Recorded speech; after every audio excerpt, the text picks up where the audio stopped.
born blind, I could not see, thoughtless, not free. Doctors on the scene with poisonous fists, they call it the vaccine. And if you ain't asleep, you know exactly what I mean. If my mama really knew, she would breach the roof. I just hope she knows the baby only seeks the truth. I learned not to trust the system or the institute, and I feel I need to get that knowledge into you.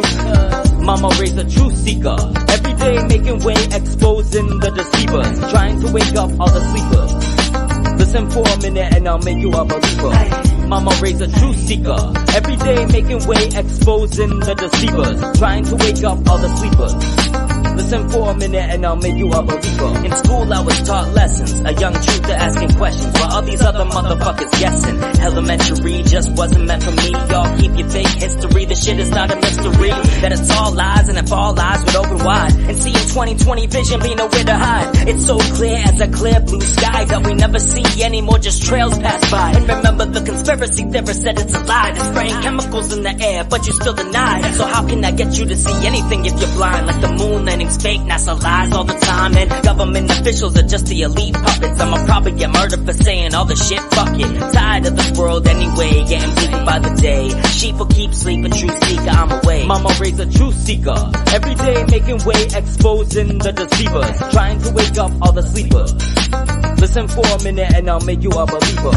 Mama raised a truth seeker, every day making way, exposing the deceivers, trying to wake up all the sleepers. Listen for a minute and I'll make you a believer. I was cutting classes, fucking blasting, straight mapping, looking at the globe laughing. Yo, we see way too far. I was cutting classes, fucking blasting, straight mapping, looking at the globe laughing. Yo, all of NASA's pictures of Earth are fake. They're all fake. Yeah, I was cutting classes, fucking blasting, straight mapping, looking at the globe laughing. We can't get to the moon today, never mind 60 years later. Every day making way, exposing the deceivers, trying to wake up all the sleepers. Listen for a minute and I'll make you a believer. Mama raised a truth seeker, every day making way, exposing the deceivers, trying to wake up all the sleepers.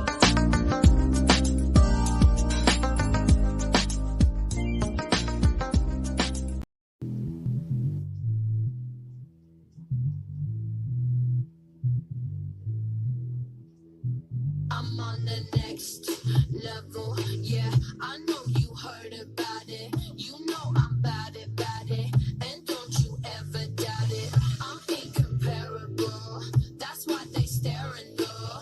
Turn up the stereo, check it out, check it out, check it out. I'm not just like a sauna, New York to California. You ain't seen nothing like this. Nobody do it like this. I'm on the next level, next level, on the next level. They all trying to catch up to my next level, next level, on the next level. Check it out, check it out, check it out. La la la la la la, la la la la la la, la la la la la la. La la la la la. You like that old school, back in the music, that shit is old news. I'm popping through the ceiling, that's my motto, that's my motto. I lead, they follow. I'm about to break it down, watch me while I work it. I'm not just like a sauna, New York to California. You ain't seen nothing like this. Nobody do it like this. I'm on the next level, next level, on the next level. They all trying to catch up to my next level, next level, on the next level. Check it out, check it out, check it out.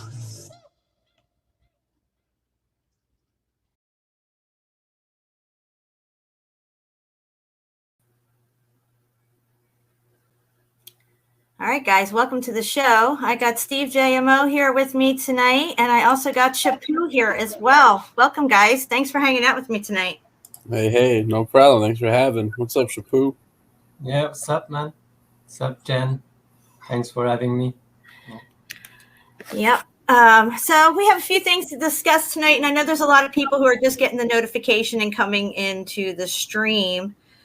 So I was just trying to look and see how many people here on my Rockfin. Said 19. 19, yeah, that's what I thought I saw. A lot of craziness going on as of late. For me, it's been going on for quite some time now. It's just a continuation of more craziness as we move through the crazy month of March Madness, baby. Armor of God, the full armor of God we need to have on through all of this because, it's really hard, to try to muster up forgiveness and turn that other cheek, so to speak. I'm learning how to do that, and I'm taking all these lessons to heart. And I really got to say, guys, before we get started in talking about any of this stuff that's happened recently, I'm glad this happened. I think this had to happen. This is a good thing that this happened because it helps us to hone our discernment and realize that, everybody's not exactly what we thought they were. And in that respect, we need to have the full armor of God on and stay vigilant. To be attacking people at this point where we're at and what's going on in this world is no benefit to anybody. Okay, I don't go on to attacking people if they don't agree with my views and my research. I think that is contradictory to bridge building and bringing the community together, which is what I thought this was all about. We've seen too much division and schisms going on throughout this community since Rob Skiba passed away. A lot of crazy stuff's been going on in the truth community. A lot of reveals have been taking place. A lot of people showing their true fruits. A lot of people, it's a shock to a lot of people. And the whole Russian vid thing and that whole mess that happened there and people being divided once again. Well, it seems like, we need to take a look at the people who are doing the dividing. Okay. And maybe there are motives behind the division itself, because what was done on Unveiling this realm recently, the topic that was discussed about, were they undesirables? I guess I would be one of those undesirables that are now, we don't want that person in the truth community. They're an undesirable. And if you hang out with them and watch their stuff and listen to their stuff, then you're an undesirable too. That sounds awfully clicky for somebody who doesn't like clicks. Okay. Sounds like a cult. Sounds like a cult. What do I know? It also sounds a lot like the stuff that happened to us flat earthers when the globies would attack us. Exactly. Exactly. We just brought it back 8 years. Congratulations, truth community. He just brought us back 8 years of progress. Yeah. Good job, guys. Yeah. I also wanted to start from the beginning, if I could, at least as I see it from my point of view. There's her story, and then there's my story, and then there's the truth, I guess you might say. So I have my perspective of where things started here. I had no idea prior to this point that I'm going to bring up that there was any issue with me and Karen or any problems that she had with my research. No private text messages saying, hey, girl, you got this wrong. Maybe you should relook this up or something. I was called a liar on this show. I don't know what I lied about. If I got information wrong, I apologize. And I usually always try to correct myself on another stream, especially if I read in a comment that somebody said, well, you messed up on that date or whatever location maybe. Ape Cave came up. I don't know what I could have possibly have lied about with Ape Cave. Shepu and I covered Ape Cave. It's near Mount St. Helens, right? Yeah. Shepu? And we showed structured right angle brick everywhere in that thing. If you don't know the level of heat damage, you don't know what the fuck you're looking at. You just think you're looking at a regular rock cave. But, so we are seasoned in this research. I'm not an expert, but I am seasoned in this research. And I've looked at enough levels of heat damage to decipher what is melted brick and what isn't. And I also want to clarify one other thing before I get started on where all this started is I've never once ever said in any of my live streams that all mountains are melted buildings. But if there's people out there that think there is, I'm okay with that. Okay. I'm not going to have a meltdown because somebody thinks differently than me a little bit on the topic that we're covering here. Okay. I've never said that. But, people used to say, well, you're a fool for thinking the earth's flat. You're a fool for thinking the whole earth's flat because there's hills and valleys and hills. So it isn't really flat. You're a fool. These are the same kind of tactics we've heard from Globers and stuff like that, and then nitpicking and stuff. Clearly, none of our research has ever been watched or taken seriously, I guess. Anybody who's ever watched our shows, we put out an immense amount of research. We're trying to connect the dots. We always say we don't know. I always say, hey, I could be wrong. I could be wrong. Put a 1 in the chat if you see what I'm talking about. Put a 2 in the chat if you think I'm fucking nuts. I always say I could be completely wrong. But this is my opinion. This is how I see it from the evidence that I'm seeing, and I have been boots on the ground. I don't just sit down and do nothing and just look at pictures all fucking night on Yandex, okay? I've been to Mount Shiha 4 different times. I've climbed 2 major hills around here by myself, getting video of mortar lines everywhere and fucking melted brick stuff. Once you know what the melt levels look like, you see it everywhere. You can't unsee it. It's like flat Earth. But anyway, that being said, Shepu, you and I, you made me an admin on your page, Mountains or Melted Buildings, on Facebook. I don't know how long I've been an admin, probably over a year now, right? Yeah, more than that, yeah. Okay, so I made a post on your Facebook group about Sodom and Gomorrah. I think it was the etching, right? Isn't it the etching or something? Yeah, it was just an etching of a futuristic place that you just posted. And yeah. And the reason I hear Jinx, I hear as soon as you get on camera, she starts. But anyway, the etching, if I remember correctly, it had lightning bolts everywhere. Now, this is supposed to be Sodom and Gomorrah etching, but they're not showing exactly fire and brimstone. They're showing in this etching more of an electrical discharge event. Okay. And I thought that was really interesting. I posted it. And then there was a couple other comments. And then you know what? From there, I had no clue what was going on because I don't check my Facebook posts constantly. I have my mother here. I got shit going on in my life. And I just make posts and I don't go back to see every little comment within comment all the way down. I'd gotten a message from somebody that said something about Karen asked a question or she was asking something in some sort of a mannerism. I don't know. So I went in there quickly. I'm like, okay, let me see what's going on. I tried to answer it. I wasn't sure exactly. To tell you the truth, I hate to say this right now. I can't exactly remember the question even exactly what she said. I tell you that the picture was the one that is like the future look of a city, from the Metropolis thing. Oh, it was on that picture? I thought it was touching of anyway. The point being is that her comment got a lot of other comments. It got heated along the way. I just said I'd be happy to answer any questions you have. I have been looking at this stuff for a long time. We're trying to figure out what this X factor is, okay? I don't have all the answers, but I have some of the answers, and maybe I can help you along the line. I don't know. Maybe they're not answers for you. But anyway, she didn't want to hear none of that, whatever. I don't even know what she said at that point, to tell you the truth, guys. All I know is that things got a little belligerent somewhere along the line, and she thinks that I blocked her because I'm an admin and it was my post. I want to clear the air on that, Karen. Okay? Shepu it's his page. And Shepu, I'll let you take it from here.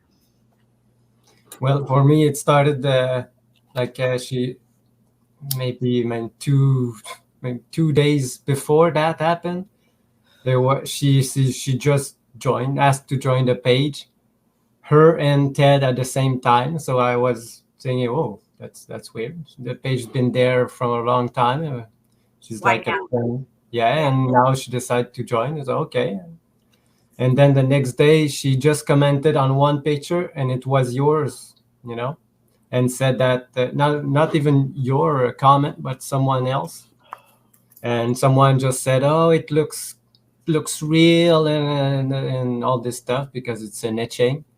Mm-hmm. And just it's not real. It's from this place, And some people just commented, and she kept putting, now I said, we know that's not real. This is only what it's not stupid. We know it's not fucking real, Karen. You know what? It's a very futuristic look of what it might look like at one time. Okay. Exactly, this is what I said, and she maybe said something, and she say that she asked questions. She didn't ask any questions. She just put statements there, and I thought her statements was condescending or dumb. So I just Out of line.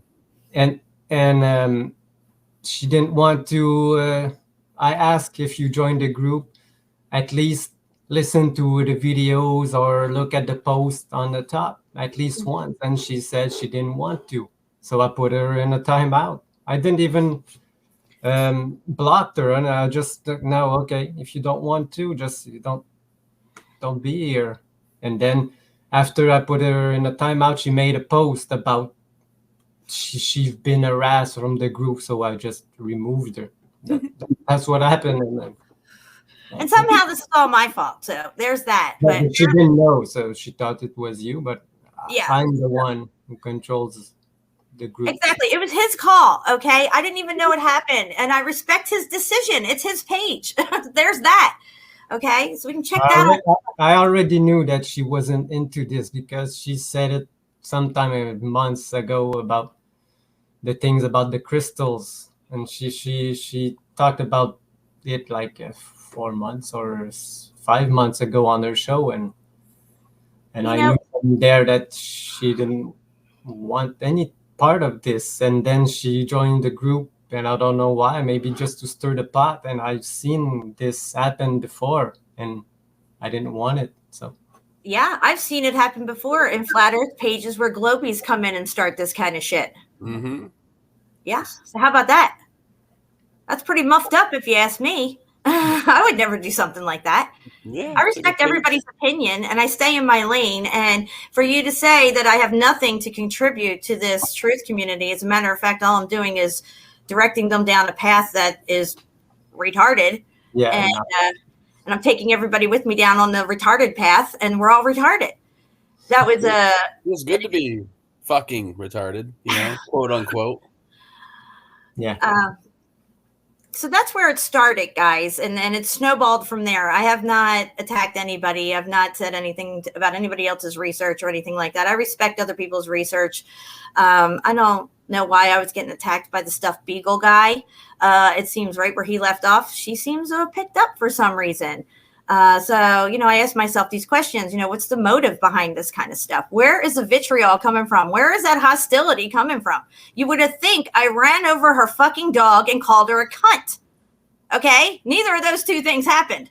I just stay in my lane and talk about melted buildings because that's what I find fascinating. And I'm trying to figure out what could have possibly melted these buildings and when could it possibly have happened? But apparently that doesn't fit into her paradigm. So I'm retarded.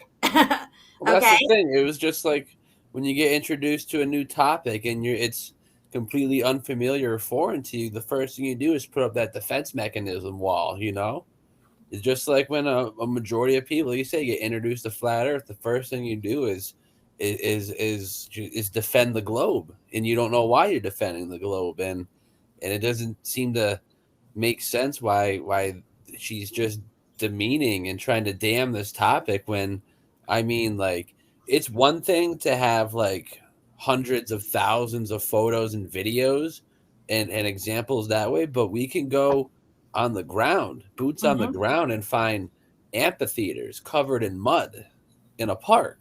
What's that about? Next to a sphinx, in Springfield, Massachusetts. That doesn't make any sense unless there was some sort of giant reset event. Everyone got wiped out, and now we're here trying to pick up the pieces. The elites, they didn't give us too much, They don't give us the answers. They barely gave us. We got to figure it out on our own. 9/11. They barely gave us that, Yeah. Look where we are now, It's just crazy. Like I said before, they brought us back about 6 to 8 years on this whole journey because we're right back to where we were when the whole flat earth thing started. Especially, it's just so reminiscent for me because like on YouTube and whatnot, it wasn't too bad. But in my personal life, like all my friends, you're a fucking retard, you're an idiot. Like I had straight up death threats because I thought the earth was flat. Imagine that, And I feel like that same energy is getting brought out right now towards this topic.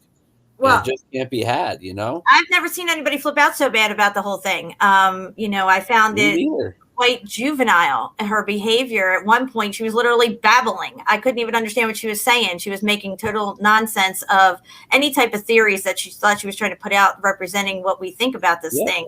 And there are many different theories because none of us really know. But if you're gonna stand by someone who does that and demeans people, good people on camera for the whole world to see, you know, that's like I'm not standing with you anymore, you know? I'm all set with that whole little clique. Well, I had You no know? idea it was going down. I got a text message from a close friend saying that this is this and this was going on this show, and I'm driving my husband home from work. I had just got done a 2-hour show with Shepu before that. No warning or anything. I had no clue. I was just like, wow, I'm just getting shredded Sucker here. punch. This is just what's going on. What happened? Now suddenly I'm retarded. Everybody who comes on the show with me is retarded, and everybody, the 28,000 people in mountains are melted buildings, and God only knows how many people are in Red Brick University, and all of my subscribers are all retarded now. I find that quite insulting, and it's completely uncalled for to use that kind of terminology. Yeah, when have we ever come at her like that? I mean, there's It's one thing if she's going to just attack honestly like me. 8 or 9 other things that could be brought up in her case, but no one's doing that, and no one's coming at her. No one's calling her wild names, you know. Oh, they're too afraid to. They're too afraid to. They're too worried about, the blowback. You're not in the clique anymore. Sorry. Yeah. I'm not about that shit. I'm not a Right. ass I kisser. wish I had time for all this drama and stuff because I got better things to do. Like I said, Right. I've been I pulled have a into real so life much to stuff. live. I'm not going to involve like you said. My bad. I didn't see your comment, but it's not like we devote our lives to being on YouTube or being on Facebook in the comments. We have actual real life things to deal with from day to day. And if you can't relate to that, then clearly you're not as real as you are portraying yourself to be, because you don't have to worry about real life situations. You know, maybe someone's paying your mortgage for you. Who knows? Just something like that could take 1,000 pounds of pressure off your mental game. I certainly don't have an angel in my life like that, like a financial angel. I have regular angels, and they take me down an interesting path, but it's all for the better good, So take that for what it's worth. But at the same time, no one's giving you a financial blanket. No one's giving Shepu like all this financial blanket, and at the same time, these people on the other side of the fence, it's just you can see what's going on, Yeah. They can't relate to real life issues because they don't know what real life is. They don't know what the struggle is. I'd also like to point out that everything that I present on my show is exactly the way I present it. Like, I feel that what I show at that particular time on that stream is a melted building, then that's what I feel it is. Okay.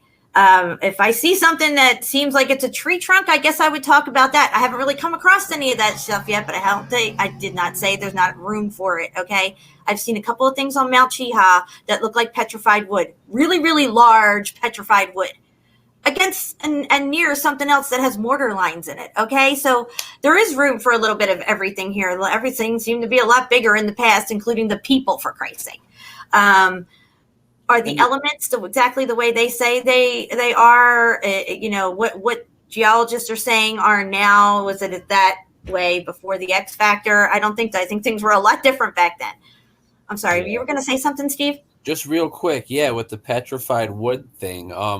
Some of that I feel can be debunked as stone because from video evidence and photo evidence that I showed from last week.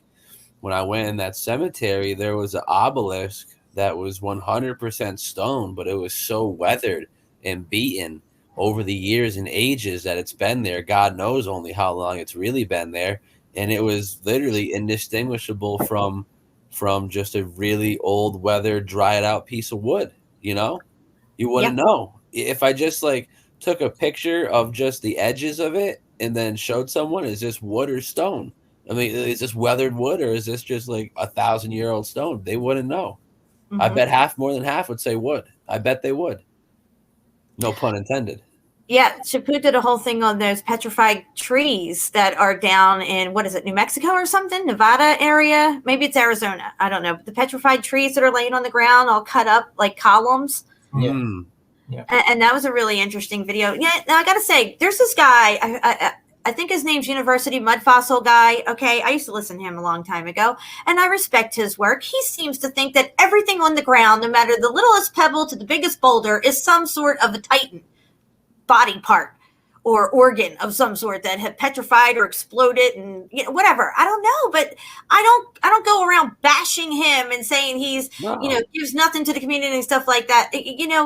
There's probably a lot of room for some of the stuff that he's saying. I might not agree with all of it, And another thing I want to address, it's no big secret at all that Jerry DeCamp saw something one day when he was working and realized that the shit was damaged in a way that it had to have been extreme heat. He saw something that nobody else saw. He brought it out. I saw some of his work. I caught on to what was going on as well. Now, guys, you might think, well, Jerry DeCamp, he's a drug addict. He's a loser. He's a ginger kid, whatever. He's got a temper and stuff. He's living out in the woods. He's a crazy person. Well, who brought out Flat Earth? Let's look at Eric DeBay. Nut job. Let's look at Matt Powerland. Nut job, egotistical maniac. Okay, these two were two major fucking players in the flat earth shit. Everybody knew that they were crazy and nuts. Nobody even mentions them anymore. But does anybody walk around and say, oh, wait, let me see. Where did this flat earth thing start? Oh, it was that crazy Eric DeBay over there. Look, they're all nuts. They're all retarded. Are you fucking kidding me? Baby out with the bathwater. That's what they're doing right now. You can't do that. Yeah. This is globy fucking mentality here, dude. Yep, they're eating the whole meal and they're like, this is kind of sour. Well, you're eating bones, brother. You got to spit those out. Take the meat. If you're not interested in watching any of the videos to find out what we actually have been theorizing and how our theories have evolved over time, and you're not interested in listening to somebody because they're too boring sounding or this person just annoys you and you're just ridiculous. Too good to listen to it because your ears are so sensitive to stupidity and retardation, I don't know what to tell you, but don't go around assuming that you know how I feel or what I'm theorizing about what or may not have happened with this X Factor event. And anybody with half a brain knows why we call it the X Factor. It seems to have involved extreme heat. Where that heat came from, we're not really sure. We're trying to figure that out. But it had to do with extreme heat event, like what you see at Sodom and Gomorrah. And if they admit that Sodom and Gomorrah area is fucking ash-cooked building, what makes that fucking area any different than any of the other areas that I've shown? Absolutely fucking nothing. It's all extreme heat event. I don't know when it's discharge theory seems to fit the bid, And she threw that out quicker than anything. It's like, oh, just because it doesn't fit your little paradigm, just throw it out. Yeah. Because a lot of them, they're afraid to face the idea of there being a divine creator of some sort, Because that all proves that in a way, There wouldn't be a reset unless things got out of hand and Mr. Creator was like, all right, well, they're not quite ready for this yet, so let's reset, Yeah, and the big players down here, they seem to take note. They're like, "Oh, okay, looks like the big man's gonna bury us again." So let's. What I don't understand is why now, all of a sudden, after all this time, Karen, you're late. You're fucking late. I've been at this for 2.5 years now. Okay, where the fuck have you been? Now you have something to say? Why now? Why now? What's funny? What triggered you now? Too many people getting on this? Too many people talking about it for you? Too many people waking up to this truth that maybe some people don't want people waking up to? I don't know. What is wrong? I don't get it. You tell us to leave you alone. You tell us to go away. Guess what? You need to go away and leave us alone because we've never bothered you. I've never started any shit. Don't start no shit, won't be no shit. Yeah. I'll give you 1 second. I'll be right back, right? Okay, I've heard a lot of shit. I tried to dismiss it. People told me to be warned a long, long time ago. I said, well, you know what? You'll know them by their fruits. If I don't see nothing along the way, I'm good. Guess what? She's shown her fruits. Everybody has seen how rotten they are, and they got a big fucking whiff. And Karen, your fruit fucking stinks. Yeah, that's all I have to say about that. There's to the core. I think most people have a problem with the melted because they think about melted, they think about fire, and they think about, but it's not it's not melted by fire or anything. It's just frequencies, different frequencies change the structure of everything. So it can be like hit with a big frequency. And Have you ever seen the frequency of a glass when it shatters? It actually looks like it liquefies it at one point before it shatters. yes, Yeah. Now, what is heat? Heat is an extreme frequency. It's like one of the highest frequencies, heat. Yeah. You have an extreme heat event. That's going to be extreme frequency going through everything. And then now this shit's got tech in it and stuff. And, you know, I don't know when this X Factor event, I don't know if the X Factor and the mud flood is connected or they're separated by time and they're two different actual events. I'm trying to figure this out. Maybe you can stop calling people fucking retard and help us figure it the fuck out. Have an open mind. You know, like you wanted people to have an open mind about flat Earth. Remember that? Next level, baby. Next level. You can't stay stuck. You got to keep moving forward. You got to expand your thoughts. Yeah, but the way she did, I've seen her go out on other people on her show, and the way she did on this subject was just anything like I've never seen. You know, it's just was over the top. I was getting text messages and emails from people who were actually apologizing for her poor behavior and how I was attacked. People who have supported her for a long time and told me that, yeah, I've supported this woman and like, wow, I can't even believe how she just attacked you on that show. It was, I mean, I was speechless at one point. I was like, are you fucking just, wow. You know, and a lot of people were shocked. But you know what? It just needed to happen. Whereas there's another level of revealing, and we're seeing something that we needed to see, apparently. And on that note, we can pretty much end this topic and move on to, you know, unveiling this melted realm. I think we have a lot of melted stuff to show tonight. I know you guys got some stuff, and I know I want to talk about the Sodom and Gomorrah stuff that I sent Steve. So, I don't know where you guys want to start, or Steve, if you want to start. Shepu, it's up to you. Steve back. I didn't prepare anything. Okay, that's no problem. It's no problem. But you know that I have got a lot of things. So. Okay. All right. Well, we'll see. Steve, did you want to bring anything up first, or do you want to go with that Sodom and Gomorrah thing that I got up? I sent it to you. Don't think he's back. Oh, I didn't know he left. Yeah, he said he's gonna come back in 1 minute. But okay, well, I can finish this joint then. I love all you guys. Oh, I'm sorry, Shepu. I saw that someone tipped you in the chat earlier while you were talking, so I did. Let me see here, Patrick. Thank you, Patrick. Thank you very much. I appreciate that. Yeah. All right. Steve, are you back yet? So I have a clip of Sodom and Gomorrah, and they're going to talk about the chemical structure of this, these structures. And hold on to your hats, guys. There's actually some scientific stuff in there. Scientific stuff, some lab stuff. But yeah, it's very interesting how, you know, they try to just discredit people or whatever. I was shocked to be called those names and you know, whatever, but gotta move on, move up and move on. All right, Steve, I don't know where you're at. Coming back. But we have pictures to look at, and we also have a video that I have that Steve's going to share on his end because my side is usually slow, and I don't want to go down that road. But let's say hi to everybody in the chat. Let's see if I can get this thing to work here.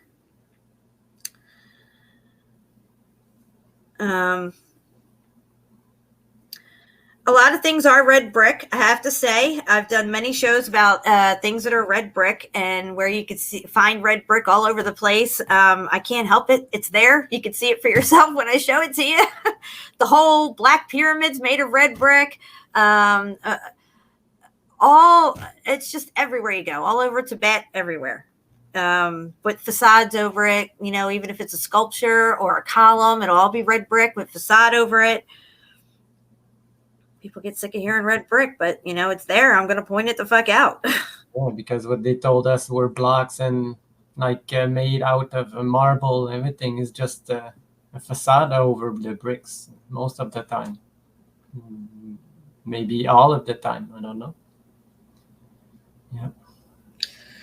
Let me see here.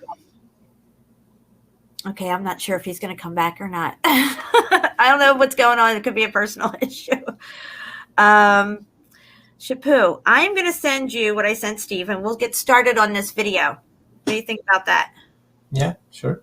Okay. No problem. All right, I'll send it to you. Now, I'm going to want to stop along the way and chit-chat a little. So just fair warning there. With sound? Do you want sound? You need sound? Yes, we need sound. Okay. You'll have to mute. No. Right. It's coming to you now. Yeah, I'm going to get better internet. My internet provider says my internet is great. We did a test on it, and it said it sucked. So I'm like, yeah, my internet sucks. They're like, no, it's strong. It's great. I'm like, I need some fiber optics or something. Yeah. How long did you not clean your computer? Did you ever like clean out everything since like the temporary files and all this stuff? You mean like defragging it and stuff? Yes, and other stuff that they don't really tell you. You need to go into a certain folder and delete a lot of stuff that you don't Maybe need. I have to go check that online. Yeah. But Maybe I always have trouble whenever I would have StreamYard and Facebook up and I'm trying to share stuff. It's like StreamYard and Facebook never play nice with each other. Everything gets stuck and locked up and everything. Maybe sometime I could help you just to go through some stuff. Yeah, we should definitely do that.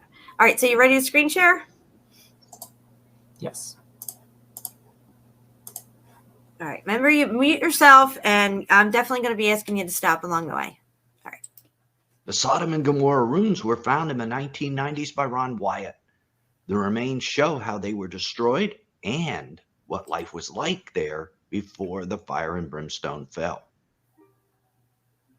In this episode, we'll also look at scripture to see how the biblical record helps us interpret those archaeological findings around the Dead Sea.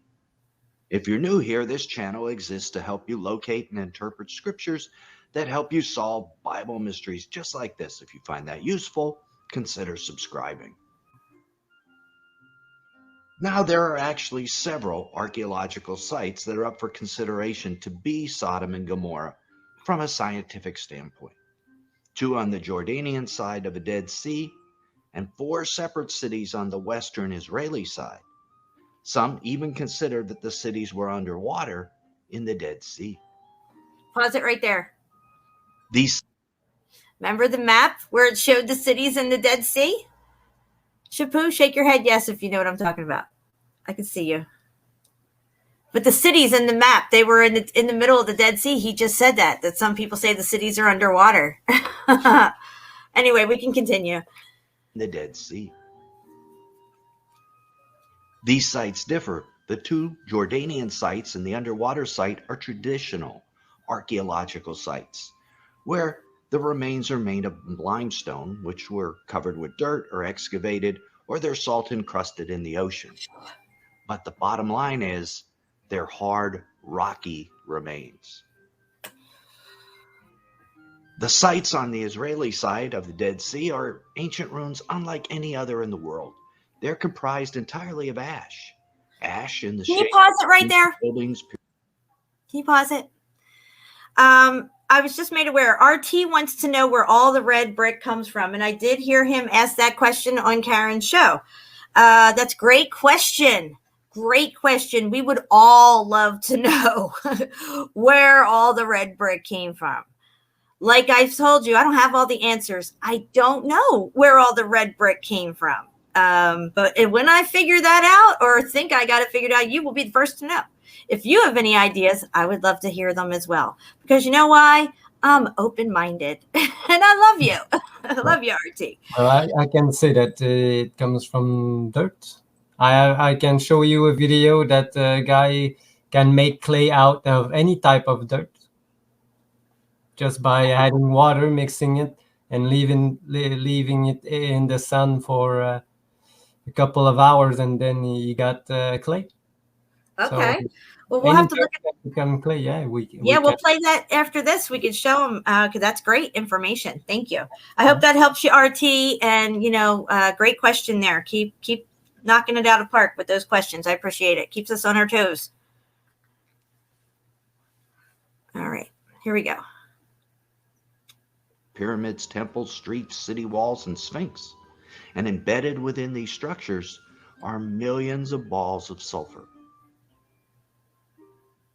So if we're going to uncover what life was like in the Sin Cities, we have to be looking in the right place. And the most important factor in deciding which of these sites is the real one is which ones are consistent with the historical and biblical record. Josephus, the ancient historian, had this to say in his Wars of the Jews. Now this country is then so sadly burnt up that nobody cares to come at it. It was of old a most happy land, both for the fruits it bore and the riches of its cities, although it be now all burnt up. It is related how, for the impiety of its inhabitants, it was burnt by lightning, in consequence of which there are still the remainders of that divine fire, and the traces or shadows of the 5 cities are still to be seen. So, based on Josephus, the ruins of the cities were visible at the beginning of the 2nd century, almost 2,000 years after the destruction of the city. This seems to eliminate the 2 which were dirt covered, and certainly the one that's underwater. The ruins in Israel are also more importantly consistent, chemically and physically, with the biblical record. By turning the cities of Sodom and Gomorrah to ashes, he condemned them to extinction, making them an example of what is going to happen to the ungodly.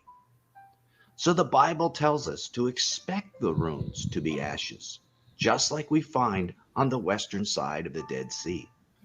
Pause it there. We find this not only on the western side of the Dead Sea, but we find this everywhere, guys. It's everywhere. So it may not have been an isolated event, or another event may have happened that did the same thing everywhere else too, in a lot of places. And we'll get into that temperature differential in different areas, and why things are cooked more in one area than the other, and what we think about that as well. But we can continue. From the air, these sites and their ashen ruins appear a different color than the rock and the sand surrounding the countryside, allowing those who are interested to clearly delineate the extent of the towns and their ashen buildings.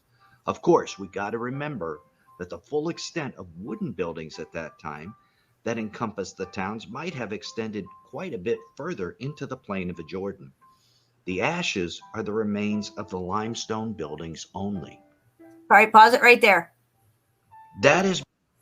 All right, before we get into this chemical analysis, the ashes are the remains of the building only. The wooden structures that may have been there have all burnt up with the people themselves, because this was an extreme heat event. So we're going to continue from here and listen to their lab results. Because chemically, the ash deposits, and that's all that's left of the previous buildings, have been tested in laboratories and are calcium sulfate, exactly the material you'd expect to find when buildings made of limestone or calcium carbonate is exposed to sulfur in the presence of extreme heat. Pause it right there. In the presence of extreme heat. That would be your X factor event. Should I spell it out for you to better understand? I don't know. Just saying. Hey, Steve, you're back. I'm back, by the way. Yes. Great. So here we have lab results. My brother with something.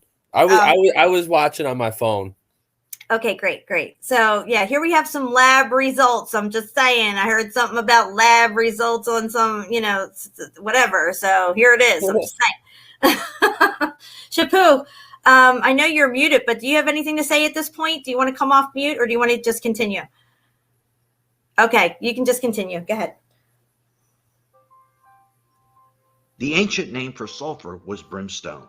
And we are told in Genesis, the Lord rained on Sodom and Gomorrah sulfur and fire from the Lord out of heaven, and he overthrew those cities and all the valley and all the inhabitants of the cities and what grew on the ground. So the two ingredients necessary for the formation of these type of runes was present: sulfur and extreme heat. All right, pause it right there. Sulfur and extreme heat, okay? Sulfur may not be present everywhere, but definitely signs of extreme heat is definitely present in a lot of other locations. Just saying, we can continue now.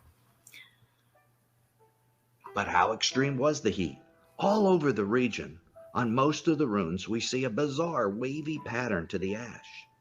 This is the result of thermal ionization, where atoms repel each other and cause this swirling pattern. It's estimated the temperature of the fire of the brimstone was 6,000 degrees Fahrenheit in order to cause this pattern. All right, we're going to pause it right there. I have seen this pattern in numerous places, even in Petra. It takes extreme heat to create this swirling pattern, okay? And it makes the ionization of the atoms or whatever repel each other, however he just said that. This is what's taking place during this extreme heat event. Things are transforming and literally morphing into something else other than what they were, because temperature dictates the state of matter, and the state of matter is changing at this point. And then it solidifies and hardens, and we're left with this stuff. All right, go ahead. We're going to continue. Temperature of the surface of the sun. Now the ashen remains appeared to be man-made, shaped like buildings with right angles, arches, doorways, and other features that just can't be naturally occurring. And let's pause it right there. Exact material. Everything he just described in this location is everything we describe in the locations we've shown on my shows and on Steve's shows and on Shepu's Facebook page and everything. People have shown evidence after evidence. It's the same exact stuff. What makes this any different than any other location that we have shown? Extreme heat. Buildings melted, turned to ash. Ash mixed with water is a mud flood. Just saying. Could the mud flood be a direct result of this fucking extreme heat event? Possibly. I don't know if they're absolutely connected or not. For me, it makes sense that if there was water involved in this X Factor event at some point, and these buildings are turning to ash and dust and stuff, getting dustified, and water's thrown into the mix, that shit's going to flow over and around and into places. Wouldn't you agree? I think it's all of it, Jen. Yeah, because if you look at all the main main cities that have all these old world structures, they just roll downhill, all of them. Springfield rolls down the hill, Hartford rolls down the hill, Boston down the hill. I haven't put boots on the ground. Manhattan, can't talk about that, but I'd assume probably down a slight hill at least. DC down the hill, Spartanburg down the hill. Every place I've ever been, it just shoots down the hill, and the further down the hill you get, the more crazy the buildings are. Imagine that, And like I said, there's a park called Forest Park in Springfield, and they advertise a section of the park as the amphitheater, but there's no amphitheater there, but there's ruins. You could tell that there's just probably 2 feet of mud over this amphitheater in all sections. And you could see which way it rolled in. It rolled in from the left. You could just see the bulge of land and how the at the bottom of the hill, the rocks, they just cook right into the land, making them almost indistinguishable from wood at that rate. And I wanted to add on that earlier, we were saying, because at the reservoir not too far from me, there's plenty of evidences, which I'll go and get soon, that you could see that 5, 10, 15 feet below where the trees are is what you would think is bedrock or wood or something, but it's not. It's just more melted stones that look eerily like this, but they're at nice, sharp right angles. Yeah. And right across the way is a big, giant melted archway. And that I found out the other day, the city of Edinburgh in Scotland is built upon archways. The foundations of that entire city is built upon archways, which makes me believe that, well, there's probably more realms to this city rather than just foundational archways. Yeah. you know. And then I got those archways out near me that, I mean, the base of them doesn't even reach the ground level. They're all well below where the city level is for that region of the area. You know, it's crazy. Yep. It's Yep. so crazy. Shepu, what do you think about this? Well, I can say that creating all this heat all over the plane, because heat creates moisture everywhere, and all this moisture coming out from all the thing that's being heated would create a lot of cloud and rainfall everywhere at one point. And all they were obviously add water everywhere too, and some could have spilled over and go someplace, and there was a lot of rain too, creating all this mud mixed with ash from the building.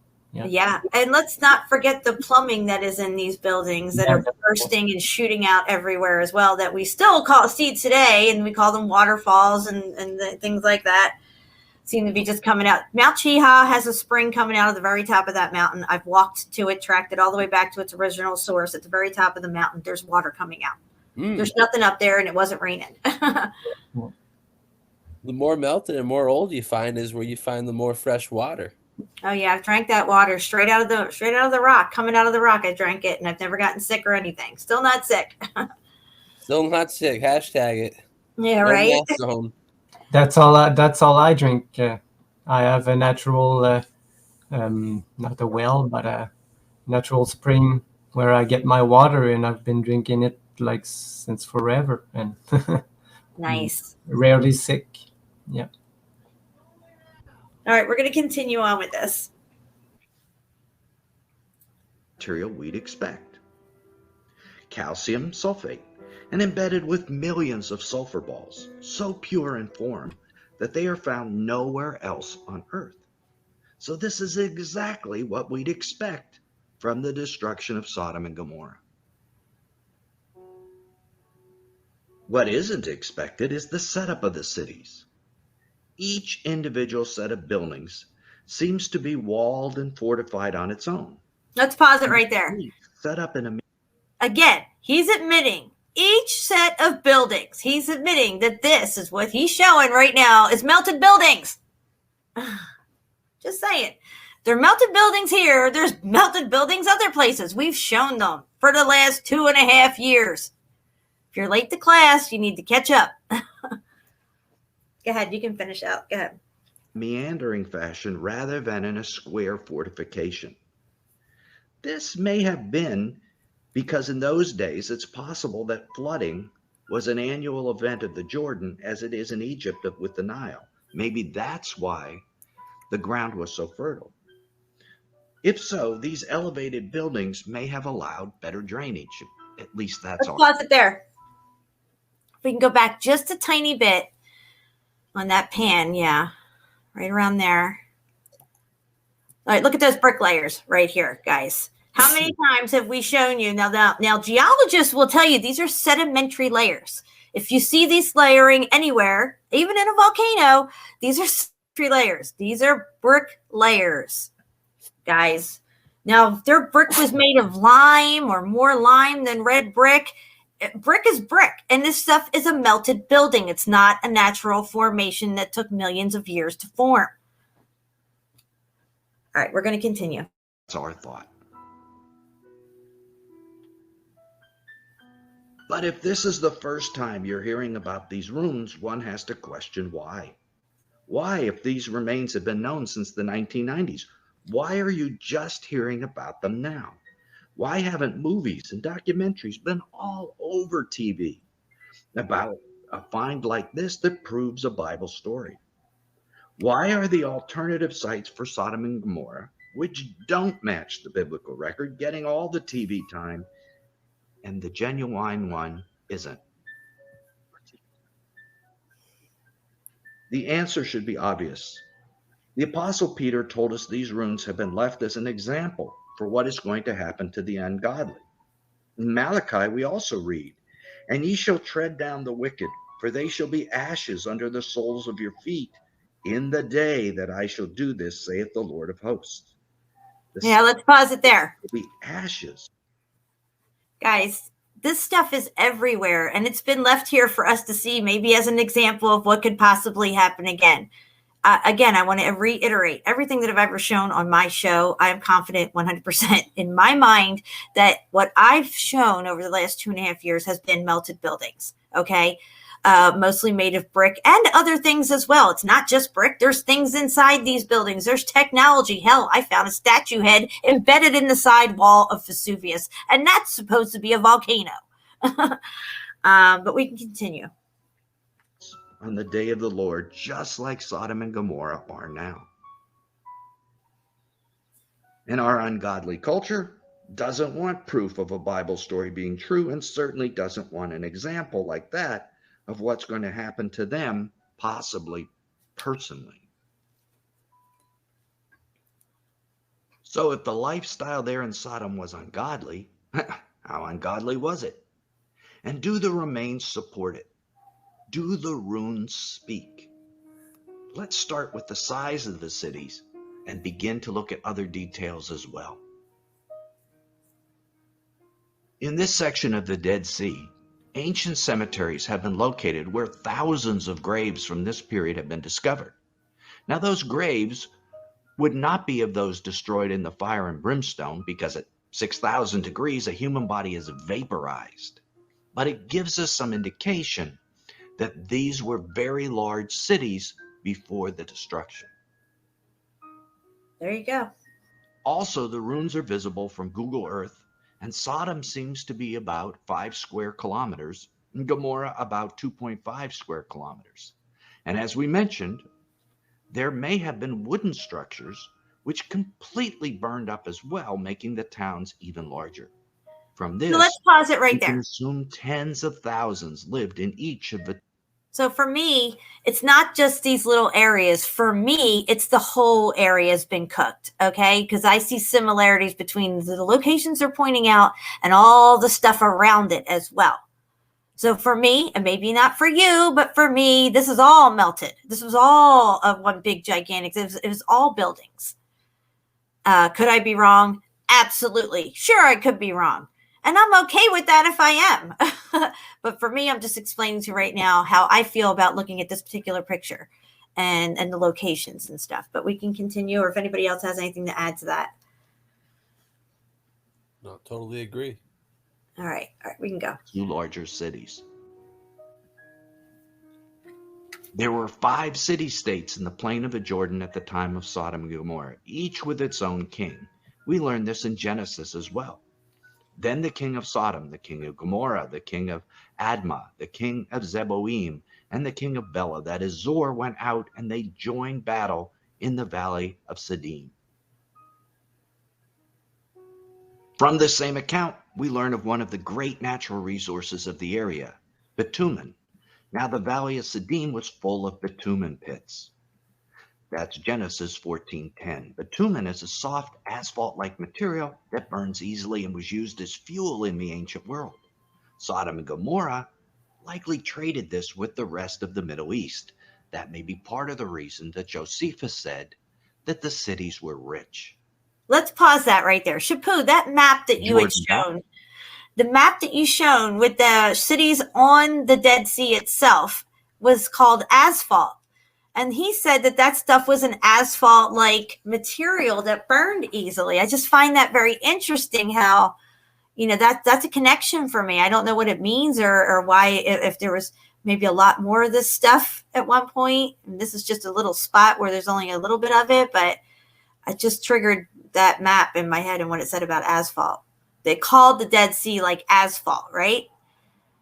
I think that's what it is. Yeah, you're shaking your head. Yes. Okay, thank you. Yeah.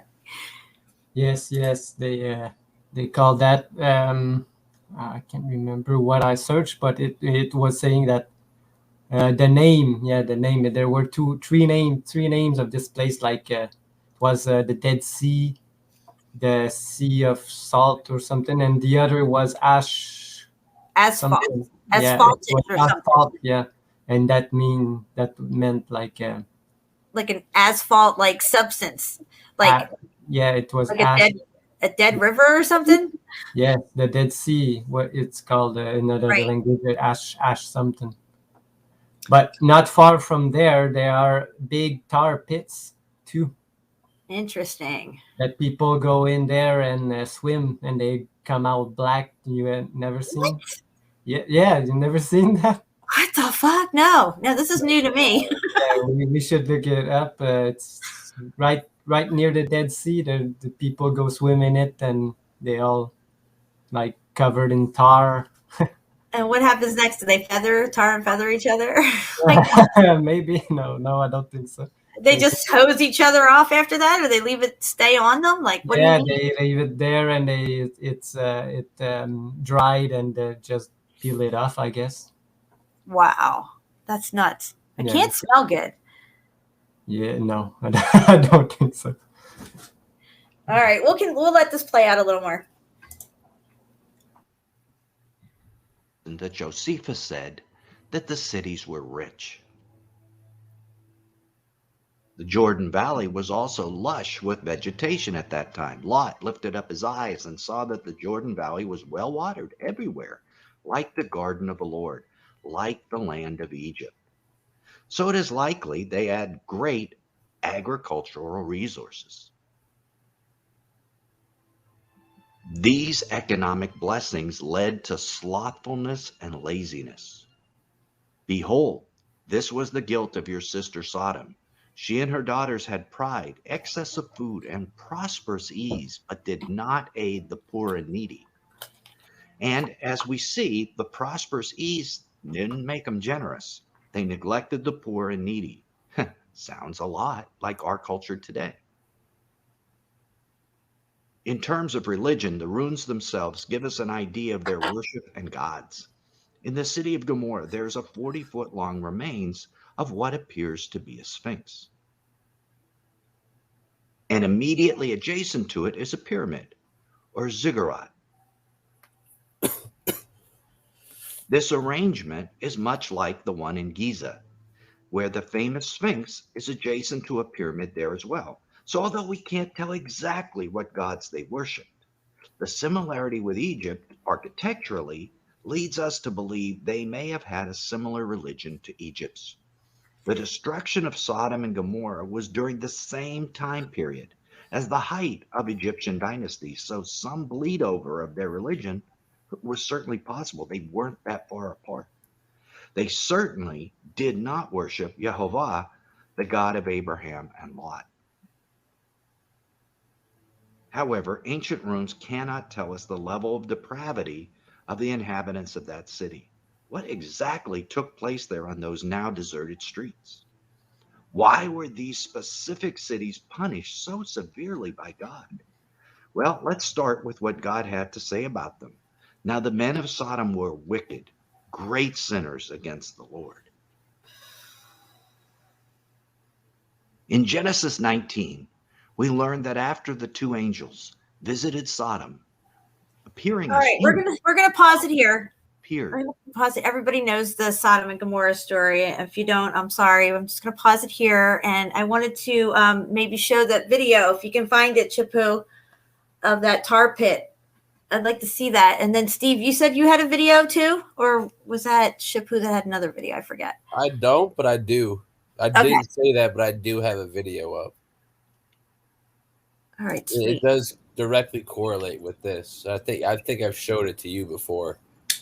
All right, cool. No, I don't have a video of these tar pits. I only saw pictures. Oh, okay. All right, cool. But I have a video of making clay. Yeah, that's the one. We got to look at that. Yeah. So, Steve, do you want to go ahead? Yeah, I can show mine first because it kind of just goes off of what you were just showing there, Jen. I mean, I probably showed this to you before, Jen, but I don't know if Cheppu has seen this video. Let me share it this way. It's probably easier for me. Yeah. Can you see that? No.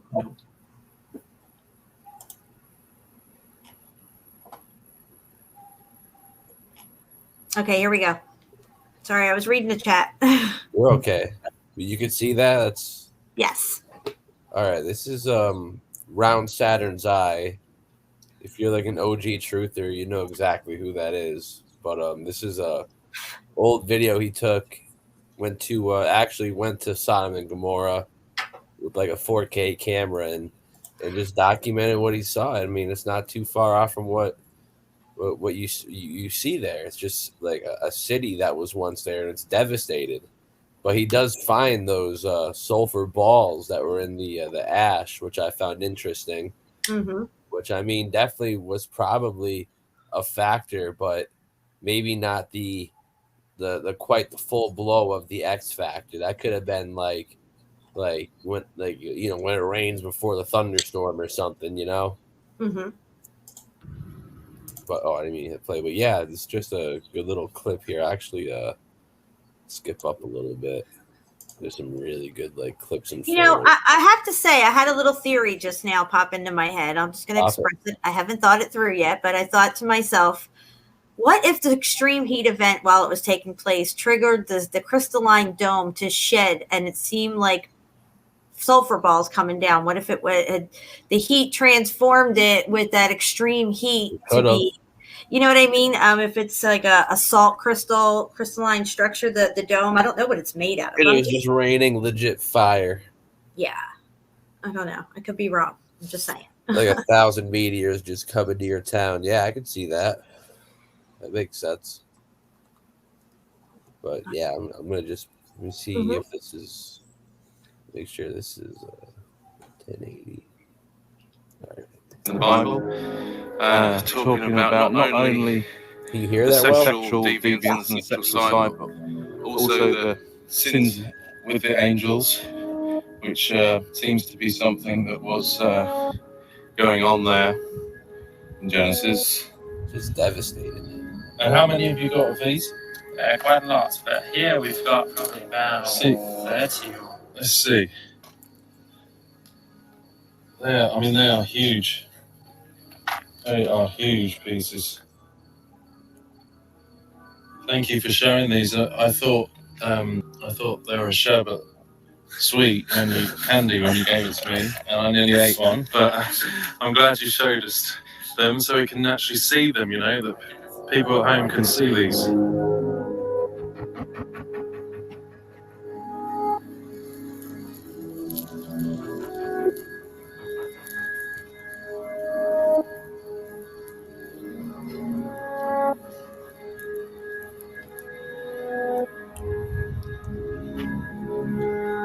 Considering the Bible describes this as being once like an Edenic area, you see nowadays it's just completely dead. As we are told, happened to this place that was judged. Today it's completely dead. Nothing is growing here.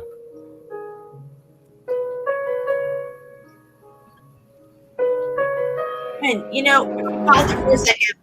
There's these type of wastelands all over the plain. Okay, they're everywhere. I don't think this was an isolated event. It may have occurred exactly the way it says in the Bible at this particular time in this location, but it is not isolated. You can find evidence of this everywhere, is what I'm saying. Absolutely, 100%. It could have been happening here, and it also could have been happening at the same exact time in North America, South America, Asia. You know, Southern Africa, Middle Africa, who even knows, you know, Northern Europe. This could have been, you know, the Sodom and Gomorrah could have just been the that one straw of hay that broke the camel's back, you know. And every giant empire could have just been wiped out altogether, because shortly after was the rise of the Roman Empire, according to history and that narrative, which could have been, they could have just been the Oddfellows of the time. Yeah. What do you think, Shepu? What I think is it's because what they talk in the Bible, it's only one section of the plane, you know. It was going everywhere. I don't know where all these other places, book about other places went, but you know, they probably do have them. They're just hidden away in shacks. Yeah, exactly. They went missing because the Bible just talk about one region, close region, you know, not all of the place, and that's what It's kind of like the ark story. They only give us one ark in the Bible, where we've seen many, many arks in a lot of pictures, a lot of the 17, 1800 stuff, where it seems like there was more than one ark. I'm just saying. They seem to have manipulated things to a point where it benefits them, and we're limited in looking at the picture, where there's actually a much, much larger picture that was left out. Yeah. It's much easier to just point out to one place and explain one place than explain everywhere. So maybe this is a possibility. We can't dismiss it. Everything is still on the table. We're trying to still put this piece of the puzzle together. Yeah, exactly. In the Sodom and Gomorrah event, that could have just been like the first recorded reset, Yeah, but that's how old that story actually is. That could have been the first ever recorded one, and then they did record them, but they never publicly released them afterwards for the future generations, being us, to read about. Yeah. Because then we would be getting hints and signals like, oh, look, it's going to happen again. But clearly, it only happened once. Don't worry about that. And it only happened over here in this location, right? So, but then they start teaching geology in the mid to late 1800s, along with his story, to have now names for all these supposed natural geological features and stuff. Yeah. Very interesting, huh? Mm-hmm. Oop, I didn't mean to hit play. No, you're good. I'm saying, go ahead, continue. Okay, you good? All right. I'm going to fast forward just a little bit. The whole thing is like spun. Need a saviour, because sin requires punishment. Sin is... Like, to me, that's just the top of a column. Isn't that what that looks like? Yeah. Yeah. Incredible. Just cooked. It brings on the wrath of God, and this place is the evidence of the wrath of God, a holy God who is righteous and true. And this place was very rebellious, and not only went into sexual deviance and other deviances, but was also a place that was going into the spiritual abominations, much like we see written about the mark of the beast and the hybridization and the merging with the fallen and all of these things. So, and real quick, this is what I was just talking about. Like, if this is only recorded once, and this was the first one, but they never actually re-released the recordings of all the previous resets, I'm sure that Baal worship and transhumanism and false gods and all this stuff that's happening right now, that was happening during the Sodom and Gomorrah thing, that would have been happening prior all reset events. And we're on the cusp of one right now, I feel. Yeah, and that goes along right with Shepu's theory about how our energy and where we're at, spiritually in this negative space, of how severe this reset will be, or this next extreme event will be on us. If we're in a really good place, it might not be so bad, but if we're not there, definitely not there. Yeah, if this place is it's due a pop, to say the least, Yeah. You gonna add something, Shepu? No, I was just agreeing with you both. Crazy stuff, man, right? Yeah. What a time to be alive.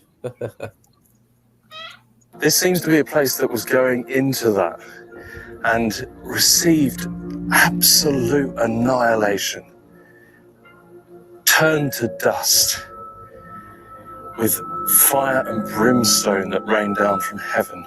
The brimstone is still evident in these ash structures. So people may be saying to themselves at this point, well, how come we don't see brimstone and sulfur balls everywhere else? We're seeing them here, and this is what they're saying is a melted building. I don't know the answer to that question.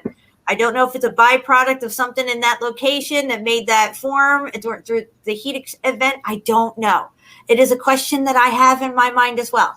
I do remember looking at some stuff in Ethiopia that looks exactly like this. Back when I did my Ethiopia video that I'd made, it's on Odysee, where I've even shown ceiling fan man. There was giant balls embedded in the side walls that were layered and looked like this.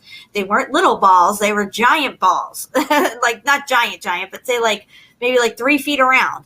And I pointed them out to him. I don't know if he remembers that picture, but I can probably dig them up. And it was right after we had watched this Sodom and Gomorrah stuff. I thought, wow, this looks like it could have been maybe like something that fell from the sky and got embedded within the structure as it was melting as well. I'm just saying, we don't know the answers. I don't have all the answers, but clearly what we're seeing here, and they're calling these melted buildings, turn to ash. In order for it to turn to ash, it's got to melt away, guys. During an extreme heat event, which looks eerily similar to the Grand Canyon and many other places. This place clearly got the most maximum level of heat, but not quite to the point where it completely turned to sand all around. You could still make out pillars and corners and probably corridors and stuff here. But there are places like these deserts that have been cooked completely away, and there's no structure left to make of anything anywhere. And we just think that these are naturally formed deserts and stuff. It's not. These were all cities as well. Yeah. But I remember when I was a teenager going to the woods, picking up some sulfur, small sulfur rocks to create like sulfur bombs, the smoke bombs to. Well, he did say they're the purest ones found. Now, that does not mean that they have not found other ones in other places. So I just have not delved into that part of the research yet. Yeah. The one I found, it was more yellow, bright yellow than white.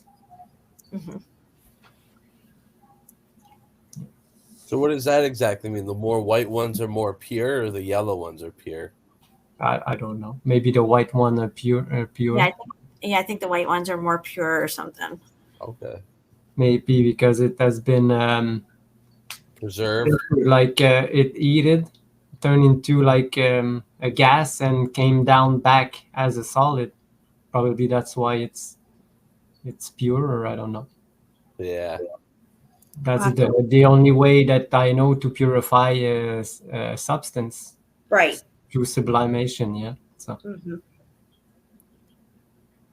Something definitely to delve into there for sure. Yeah. Yeah, without a doubt. But I'm just going to let a little more play out, then we can move on. Okay. After all this time, I found one. Ladies and gentlemen, a sulfur ball in the ruins of the city. This has been tested before, and these are almost, very highly pure sulfur. All right, let's pause it there for a second. Look. When he's picking out this stuff to get this ball of sulfur out, he's picking away what we consider to be dirt, okay? This was a building. They admit it was a building. They admit that it was made of a stone of some sort, whether it's brick, limestone, or whatever. And now we're looking at it into a point where it's actually dirt now. It's dustified. It's dirt, pretty much. I'm sure if you put water there, it's probably going to turn to mud. I'm just saying. How many times have we gone outside and seen the same type of material under our feet? All day, every day. Yeah. Layers upon layers. Makes you think, is it buildings upon buildings? It could be. Yeah. It could be. History has a way of lying, That's for sure. All right. Play it out. At that. A perfect sulfur ball, just like the Bible says that fire and sulfur destroyed this place. Wow. I'm so glad I found one. Rained fire and brimstone from heaven to destroy this city, the ashen remains of this city. I have found one. It is real. They are here, embedded into the ashen ruins. Okay, with this piece of sulfur that I managed to find, I'm now going to burn it and see what happens. Here we go. Now, somebody made a comment. I don't know if it was her or not, but somebody made a comment that sulfur doesn't get hot enough to melt stuff, right? And that's true. So there had to have been another element to this extreme heat event. Yeah, because this is what happens. So sulfur is heated. So yeah. I feel what she's saying there, and like you said, this could have just been like a predecessor to the actual like reset wave or the X Factor or whatever the actual like process was. But I mean, if you look at that, and I mean, imagine if like a sulfur ball that was like 200 tons fell down. I feel it would devastate the land in such a way it would look interestingly like that, you know? Yeah. And we have seen those giant random mounds in the middle of deserts and whatnot, you know? Yeah. That could easily be a result of such evidence, because we're seeing this on a macro scale. Imagine we saw it on a mega scale, you know? Yeah, that looks like lava right there. Yeah, that's what I'm saying. So it kind of explains everything. It's just a predecessor, an element. It's not the reset, but it's an element, you know? When it starts raining sulfur, that means you fucking run for the hills. Let's put it that way, you know? Yeah, it says God That's melted phase the one. earth. It says God melted the elements and the earth and all the workings on it. That means all the buildings on it. Everything, the workings, right. And the workers. Yeah. The whole kit and caboodle. And it does say if God melted mountains in the Bible. They do use the term mountains. I didn't translate this Bible, but yeah, it's there. Yeah. Now, you know, I don't even know what to say at this point. I've shown enough stuff. I don't know. I'm sure there's plenty of mountains that are just mountains. Okay, natural. I'm sure there's like somewhere. hundreds and hundreds, maybe thousands of hours of this topic, and to now jump on the bandwagon and lash against it, you know, that's something that could have been done like months ago, year and a half ago, you know. Yeah. And like the funny thing was, when you first showed it to me, I didn't like say you were crazy or wrong, but I was like, I don't see what you're seeing here. So it's a process thing, you know? And I bet when you first heard it, Jen, you weren't like, wow, this guy's a genius. You're probably like, interesting. Let me look at this for a while. And that's what you got to do. You got to look at it for a while. Yeah, dude, I was looking at it for a couple of months before I ever even told you about it. And I remember it was like you and Sweeze and somebody else was on with us. And I'm like, you got to check this out. Well, tell me what you think. And I remember you didn't see it at first. It was Hawaii. It was. I remember it clear as day. Yeah. And then we went back and looked. I forget what it was that got you that aha moment, what picture it might have been or whatever you seen, but you did get it. And then you're like, I see it now. Yeah. And then I took a drive to the hill towns of where my friends live, and I was like, wow. I was like, look at all these what the hell? You know, like, why is there an archway at the bottom of the mountain? Right. Shepu, what was your aha moment when you realized that there was, you know, mountains that we thought were mountains that turned out to be mostly melted buildings? Let's just say that. Or melted buildings at all, period. What was the aha moment for you? Because I can tell you. For me, it was the Bosnian pyramid. Okay. The guy that discovered the Bosnian pyramid, because I've never really looked at that thing yet. No, but it's now proven that the old mountain is it's a building. It's a building. It's the biggest pyramid ever. It's so huge, and there's passageway underneath, and pathways, and bricks everywhere. Bricks? Did you say bricks? I said bricks. Oh my gosh! When I saw this, the first time the guy came out with this, the institution wouldn't want anything to do with it. And after like 10 years has been doing it and discovering and digging in the Bosnian thing, and they had to acknowledge that it is a building. So, didn't they open up some of the tunnels in there and people can go in now? Yeah, but it's the same guy that discovered that does these tours, so I don't know what he's saying, but oh, like you can't, right? It's in another language. I gotcha. But I think he speaks English a little bit, so he explains some parts in English, but most of the time it's in, I don't know, Russian or something. So you have that video you want to show us about clay? Yeah, I could share it, or I can show you like these pictures really fast of the mud that they say it's mud, but look at the color of. Oh, this is near the Dead Sea. Okay. Yeah, they say it's some mud, but I can see that it's really dark.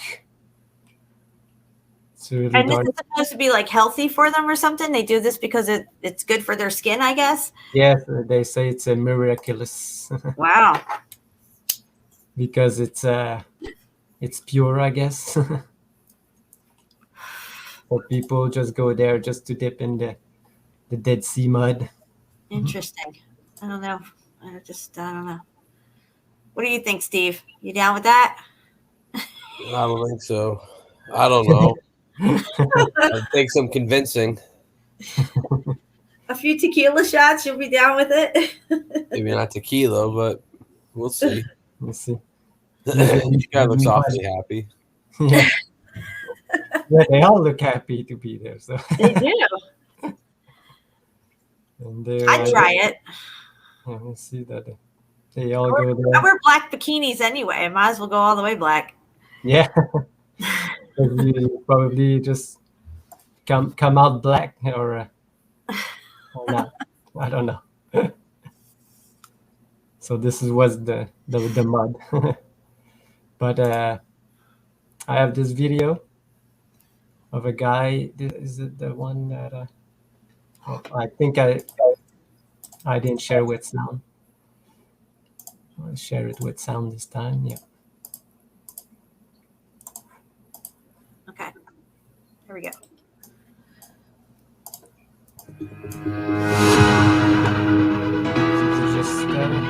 Is it okay or there's an echo? That's fine. I got two videos. This one is just another one that I just found. Just took some dirt.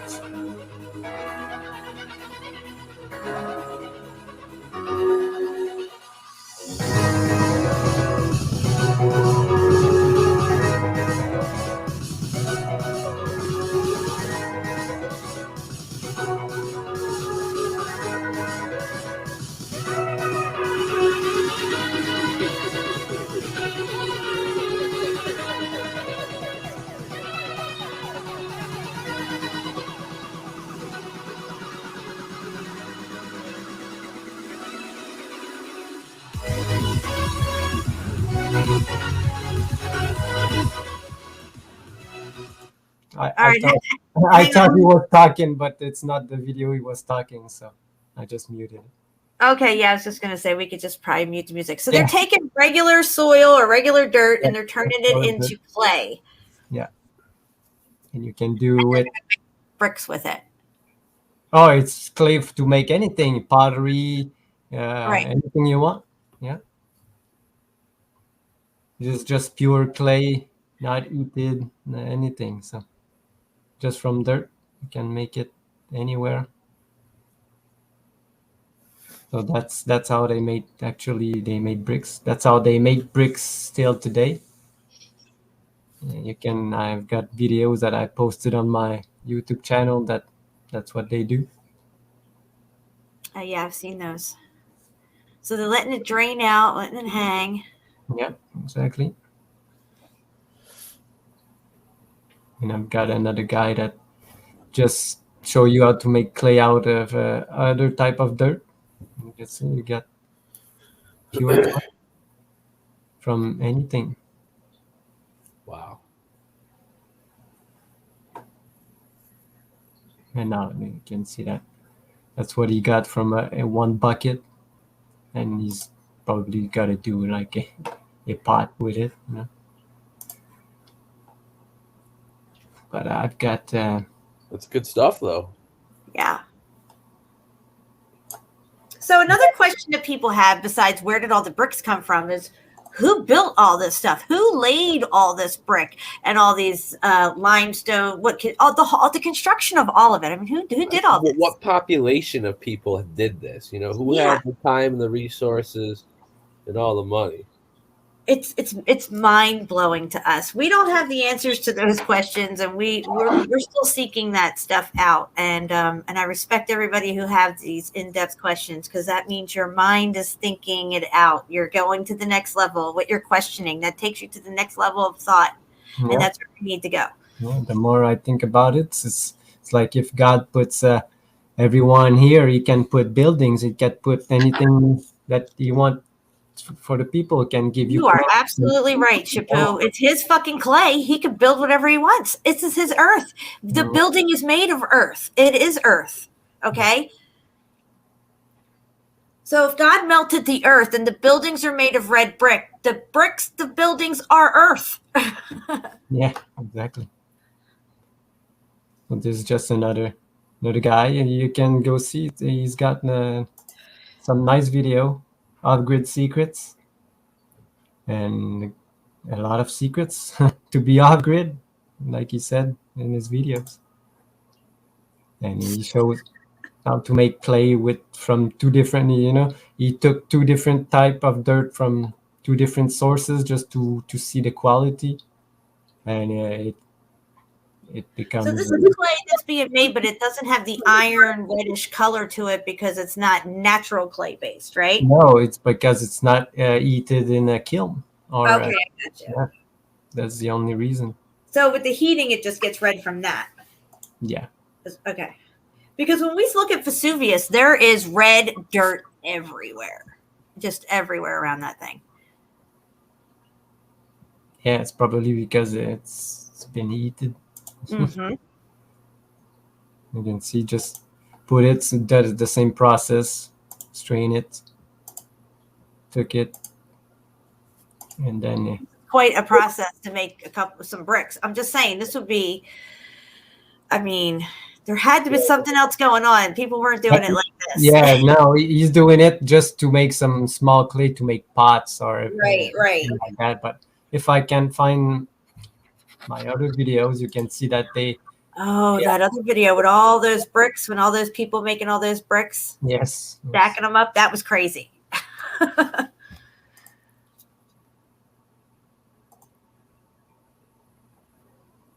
A lot of people getting their panties all twisted up about melted brick buildings, dude. They're triggered like crazy. It's hysterical, really. Yeah, I've got two of them. This one. Check this one out first. And you can see that they've got like someone just does this. They take the dirt, put it in the water, and then just comes and gives her to her, and she just puts in the molds. If you do it alone, it's much longer. But if you got a lot of people doing each job, it's quicker. Oh, look, they're making windbreakers. Yeah. Look at these chicks. Okay, wow, they're using their heads as the strap is on their head. Look at this. Yeah. You can see that they use this clay that is like an orangey color, and look at the bricks. The color is like gray, but it's because it's not totally heated. Yeah. Wow. And it becomes like a reddish color. But this is just in Nepal, where there's a lot of bricks there too. Right. And then you see this guy just takes some dirt, put it in some, and makes it like thinner, like a thinner. Finer. Finer, exactly. Yeah. Just finer to put the water. And these guys just use these kilns are probably hundreds of years old, because they are big. And so they got these big chimneys. They don't even say where and when they were built, but wow, it's interesting because those big chimneys are all over the place, all over the United States. Yes. Some of them they say are water towers and stuff. Yeah, and you can see they Oh my God. They have a lot of bricks. They're all brick overload right here. Look, all around, just bricks. Wow. All right, RT, here's the answer to your question. This is where all the bricks come from. Bricks. Look at this. They just oh, boy. Look at that. That looks like that thing in that picture. Cheppu. Remember the etching of that woman? She had that tower behind her with the smoke and the fire coming out of it? Yes. Maybe that's what that is.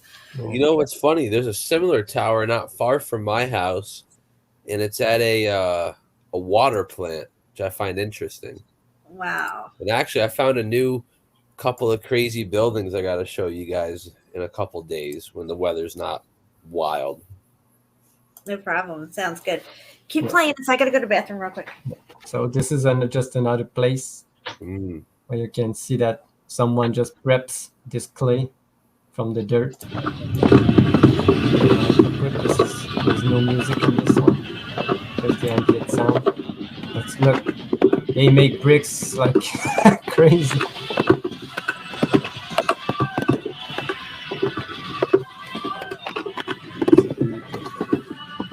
They're not making their first bricks, you know. They're doing it all day, every day.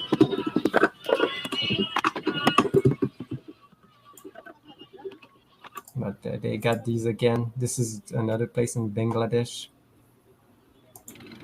And look, if you look around, it's all bricks everywhere. Hundreds and thousands of bricks. Yeah, hundreds of thousands. And this is one plant. They got like thousands of plants there making these bricks, you know. They're making them, but they don't seem to be transporting them at any exponential rate as we would think them to be. No, they just stacking 6 at a time. There you go. they're just walking on other stacks of bricks. You can see it because they got so much. And you can see in other places in Bangladesh and India, there are bricks stacks everywhere. I don't know what's going on. It's like they're getting ready for the next reset. Yeah. Yeah, I don't know. Somebody's buying those bricks. Somebody's paying those workers. Yeah, and it's not here because these bricks are just for them because we don't have these. Are they building San Francisco here? Like, what's going on? We have a building going up every hour. Yeah.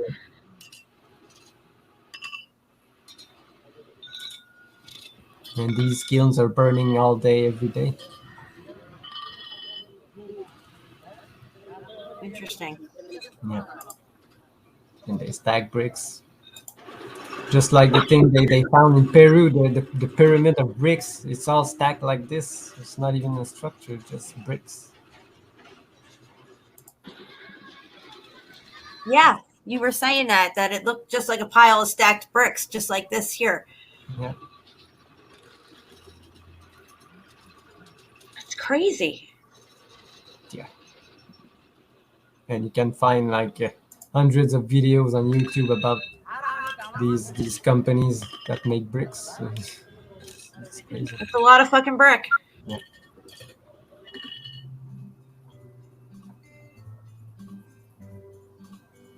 And this is another place in Bangladesh.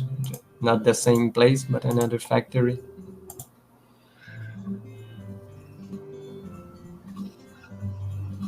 Wow. Oh my God, it looks like ruins or something, doesn't it? Yeah, it looks like ruins, but it's just stacked bricks. That's nuts, dude. This is the formation I was telling you about. Right. These are drying bricks, and these are dried bricks.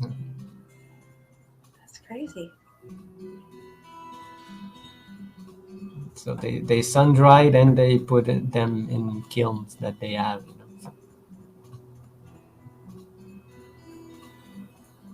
These guys got quite a system here. Yeah. What are these? Cinder blocks? Oh no, they're not cinder blocks. No, they're still uncooked bricks. Wow.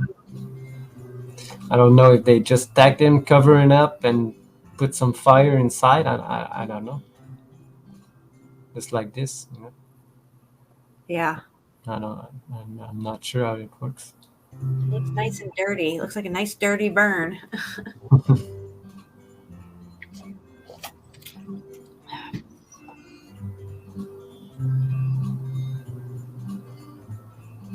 Yeah. This is how they make these bricks. All right, Steve, I sent you a few pictures.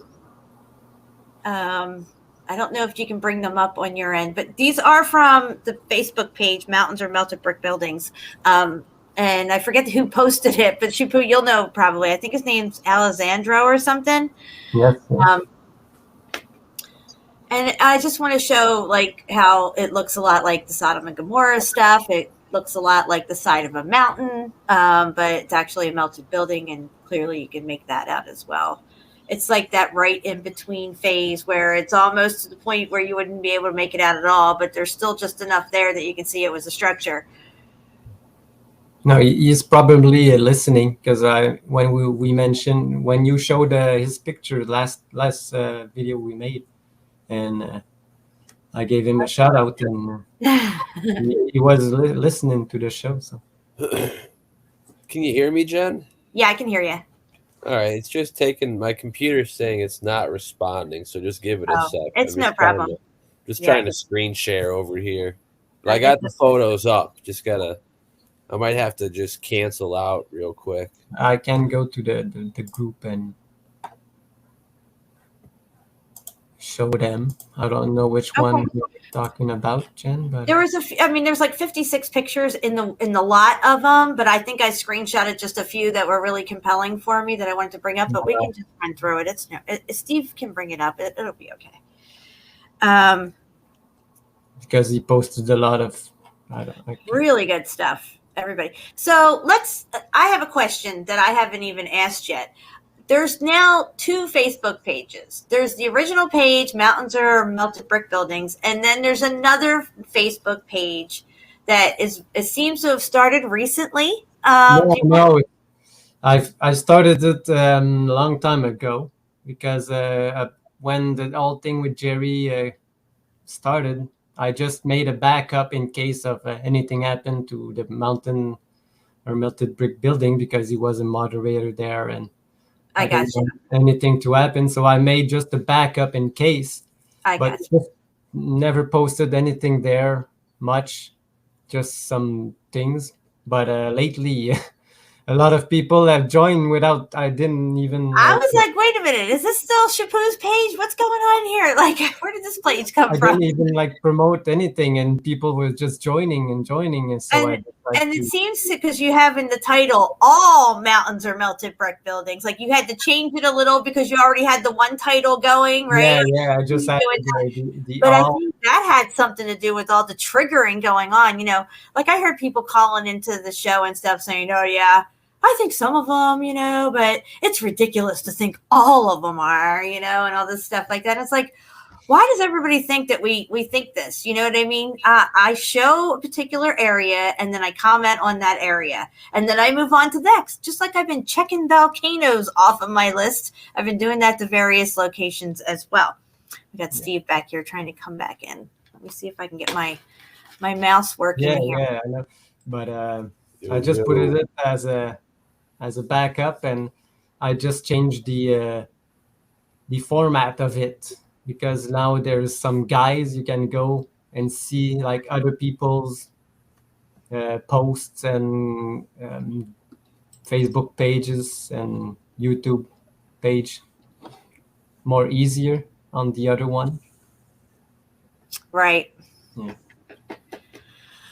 All right. Well, let's see here. I'm not even sure where we're at, guys, but I was looking through the pictures, and it was like kind of just perusing stuff. And I'm like, look at this. This is clearly, it was a structure. It was a building. You could see that. You could see the windows up top.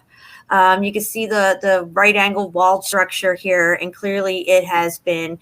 Now, some people like to say, well, maybe it has just eroded away over time. Maybe it's not necessarily melted. Now, what do you guys think about that theory? Because I've been hearing that come up a little, and I'd like to talk about it. Let's see what your guys' take on it. Do you think it looks more melted or eroded, or do you think erosion would be even a factor with this type of material, or what? Yeah, but I know why they say it's rain erosion, because it probably is, but because it's eroded because of the melt. The rain just don't erode something just like that. It erodes something that's already damaged or something. Yeah, it's sand or dirt. Yeah, because this place probably stay as long as it is like that. So it won't disappear because of the rain in 10 years.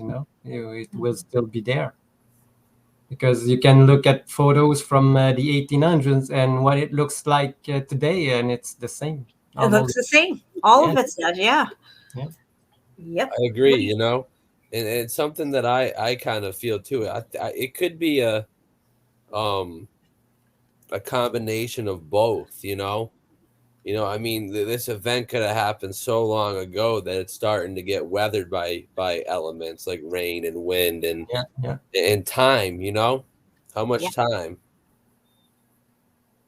It looks melted to me, but that's just my opinion.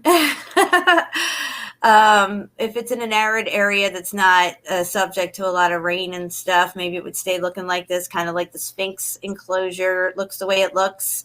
I think that was probably more, it could have been from the cooling event, that it looks like rain runoff or water runoff after it was cooling down and things were disintegrating away, like maybe outer facades and stuff like that. Well, imagine if it's so hot, that means that it's going to be like softer than clay, like rain could imprint on it, Yeah. Mm-hmm. Exactly. Especially while it's cooling down, like when it's in its melted viscous state. Yeah. Now, if this would have melted down more, it would probably not be considered a fortification or whatever they're trying to say this thing is. It would just be another natural formation upon the landscape. And geologists would tell you that it would took, it's from this type of mineral and this is what it's made up of, sandstone or whatever. And it took millions of years to form this particular geological formation. Yeah, because water can only displace loose dirt and sand and not heavy sand. It's just, that's what I have seen and observed. Mm-hmm. All right, we can get the next picture. All right, look at this, guys. Yeah. What do you guys think about this? It's only the remainings of They look like columns. Exactly. You can see the rest on the other parts back there. Yeah. Yeah, and you could tell that the rest of the building around it is disintegrated away. Yeah, there's not. Yeah, it's all melted away. You can't make out what any of it is. It's ash under your feet, like it says in the Bible. All right, we can go to the next one.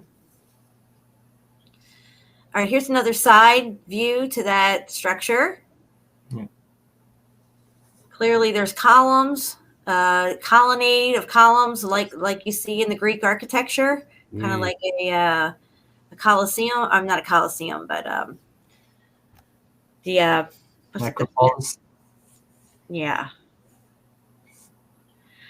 And it's this one here. This reminded me of Herodium. We can zoom in on this. There's definitely structure up there. There's a wall on top of that thing. So it seemed to have melted down and away from itself. A lot of people call these flat top hills and everything. A lot of people think that these may be little tree stumps even. This particular one has structure on it, so I'm not going to go with this tree stump baby tree on this one or anything. This is very Herodium-ish looking, which is another man-made structure tower. And that seems to be what this is as well. The only thing I got, it's the condition that needs to be to turn something into a petrified. It's really not common, and it's really something that cannot really happen, because to make something become petrified, you have to suck out all the moisture out and all the air from the surrounding area. So if something got petrified, that means that it got all its moisture out and there was no air around it to create any moisture. So it's really weird, because the earth cannot be without air anywhere. So the petrified thing, it's really hard to understand for me. I gotcha. But yeah, we can clearly see a walled structure running around the top of that with structures inside. I don't have a closer shot. I don't think you could go in any further. Can you, Steve? On this one? Oh, there you go. There you go. You can make out the windows now and stuff and everything. So like I said, the whole thing is the building, just like Vesuvius. Up here, you're seeing a pocket of survival that was left at the top. The heat's coming up from the bottom, it would seem. Logically speaking, the heat, if it was coming from the top would be melted and you would see structure at the bottom, but we're not seeing that. We're seeing structure at the top and melt at the bottom. It just so happens that the melt stopped before this portion was eaten up as well. Yeah, it melted over the under parts. Yes, melted down and away from itself. Yeah. Yeah. Incredible. Did I send any more to you? Oh yeah. One more. Okay. So here's another section here. You can actually see the brick layering on the inside of the wall. If we can zoom in a little bit more, I don't know if you can or not, but you can see how that goes in, and there's layers and layers of brick, just like we see in the fortifications or what they call star forts and stuff. Clearly, you can make out the brick here in the wall. Clearly, that's definitely brick, whether it be red brick or not. I don't know, but it's brick building. Okay. We can all agree on that. Incredible. It's just all up out there. Yeah, I mean, this looks like a section of Sodom and Gomorrah. Yeah, we can go to the next one. Wow. Yeah, I mean, just wow, right? Like you'd think, like in its full structure, it would look like beyond anything we could create today. You know, out of stone at that. Now, let's just back off of this picture for a minute. Just like scroll out. There you go. Now, look, this is pretty high. This is not a small structure, guys, okay? If this melted down more, they would tell you this was a little mountain range, okay? Because already the bottom half looks like part of a mountain.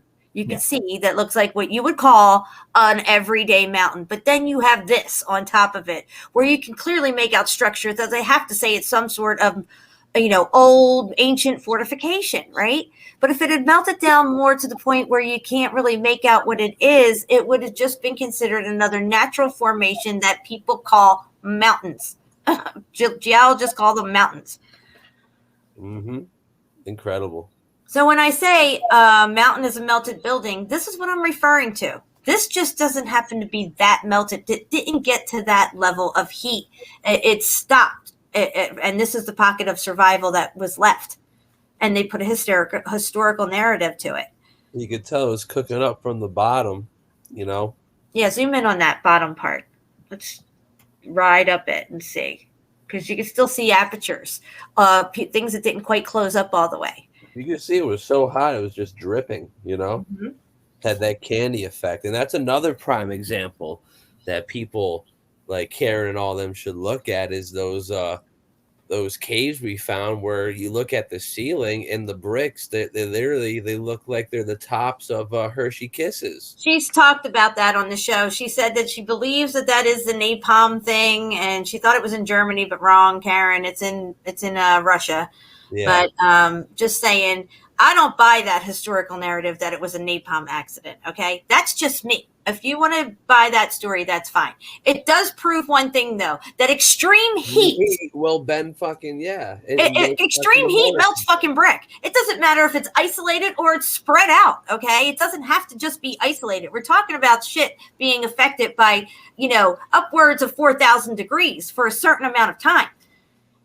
Is it just in the air? No, I felt like a lot of the heat, from the evidence that I see, including this picture, the heat's coming up from the bottom and chewing its way up to the top of the building. And then you have a pocket of survival when the heat stops. What stopped the heat? I don't know what stopped the heat, but something stopped it. It solidified mid-melt, and you can see evidence of that mid-melt solidification everywhere you go, including that fucking Russian fort that I don't buy the narrative to, but hey, that's just me. Electrical impulse or discharge theory, that plasma. If we live on a grid system made of brick, because brick is a supercapacitor, it stores energy, and if the grid system fried from the bottom up from it would just transfer. It would just be a giant energy transfer. If you ever saw a motherboard fry, this distribution of heat runs through the components in different ways, and it affects things differently. Some things melt down instantly, other things melt down halfway, other things just get fried and look completely okay. How do you explain that, Karen? Okay, this is what we're living on, a torus field dielectric plane of inertia, it would seem, and it's set up like a grid system, a free energy grid system that God most likely created. This is why there's this ley line energy throughout the torus field. At least that's the way I see it. And you know what? I could be completely wrong. And if you think I'm wrong, that's great too. I really don't care. You know, it's interesting too. I'd like to hear her take and people who share her view on the whole World's Fair situation. Because those are big pockets of survival, and we had no part in building about, I'd say, 80% of those buildings, you know? Yeah. That's I mean, I feel, you know what I feel like? I feel like those cities were so magnificent and could have been millennial reign cities, right? That maybe during this transfer of power between the end of the millennium reign and the beginning of the short season of Satan, that is a transfer of power. That's like, you know, the old president leaves, new president, there's a transfer of power. We'll look at this on an electrical discharge event as well. Okay, if we look at that statue that's in the Vatican where it looks like Lucifer is rising out of a pit of hell where everything looks melted, okay, that's Lucifer rising when he was let loose for his short season. And I guarantee you there was a lot of heat that came with that event. But maybe those cities were protected, like as if you have a surge protection around your computer and stuff. Maybe that was a surge protection of godly force that did not allow those cities to fry up and melt. They remained as a reminder. Hey, yeah, you might be reigning for your short season, but I was here. And when I was here, it was glorious, and you can never take that away. And this is why it was so important for them to put a whole new historical narrative over it and then destroy it in front of everybody to see. Yeah. And I could be wrong about that too. And you know what? That's okay. It seems like most of these Starfort structures survived, and then some people just go there and destroy the rest of them. But they couldn't destroy all of them, so. Yeah, I mean, they did not build this World's Fair stuff. It's too much, and they're so opulent and amazing and just out of this world architecture. It seems to be like, how did they survive so well through these X Factor mud flood events that took place, that reset that took place, the most recent one? And the only thing that fits for me is that maybe they had a force field of some sort, some surge protector around them that made them safe. Maybe they were even safe locations. You know what I'm saying? I don't know. It could have had a vibrational frequency set around that whole area that it was not tainted by the X factor, if you will. And something else I've come to realize too is a lot of the buildings, especially the highly sophisticated ones with incredible pillars around not just the front of it, but the entire base of the structure. Even in instances and locations where it seems to be very, very just like ground zero of an X factor, just desolate, like the Acropolis, you know, the base of that building is still intact, and I think that's because the pillars work as some sort of energy transfer or like a defense mechanism almost, you know.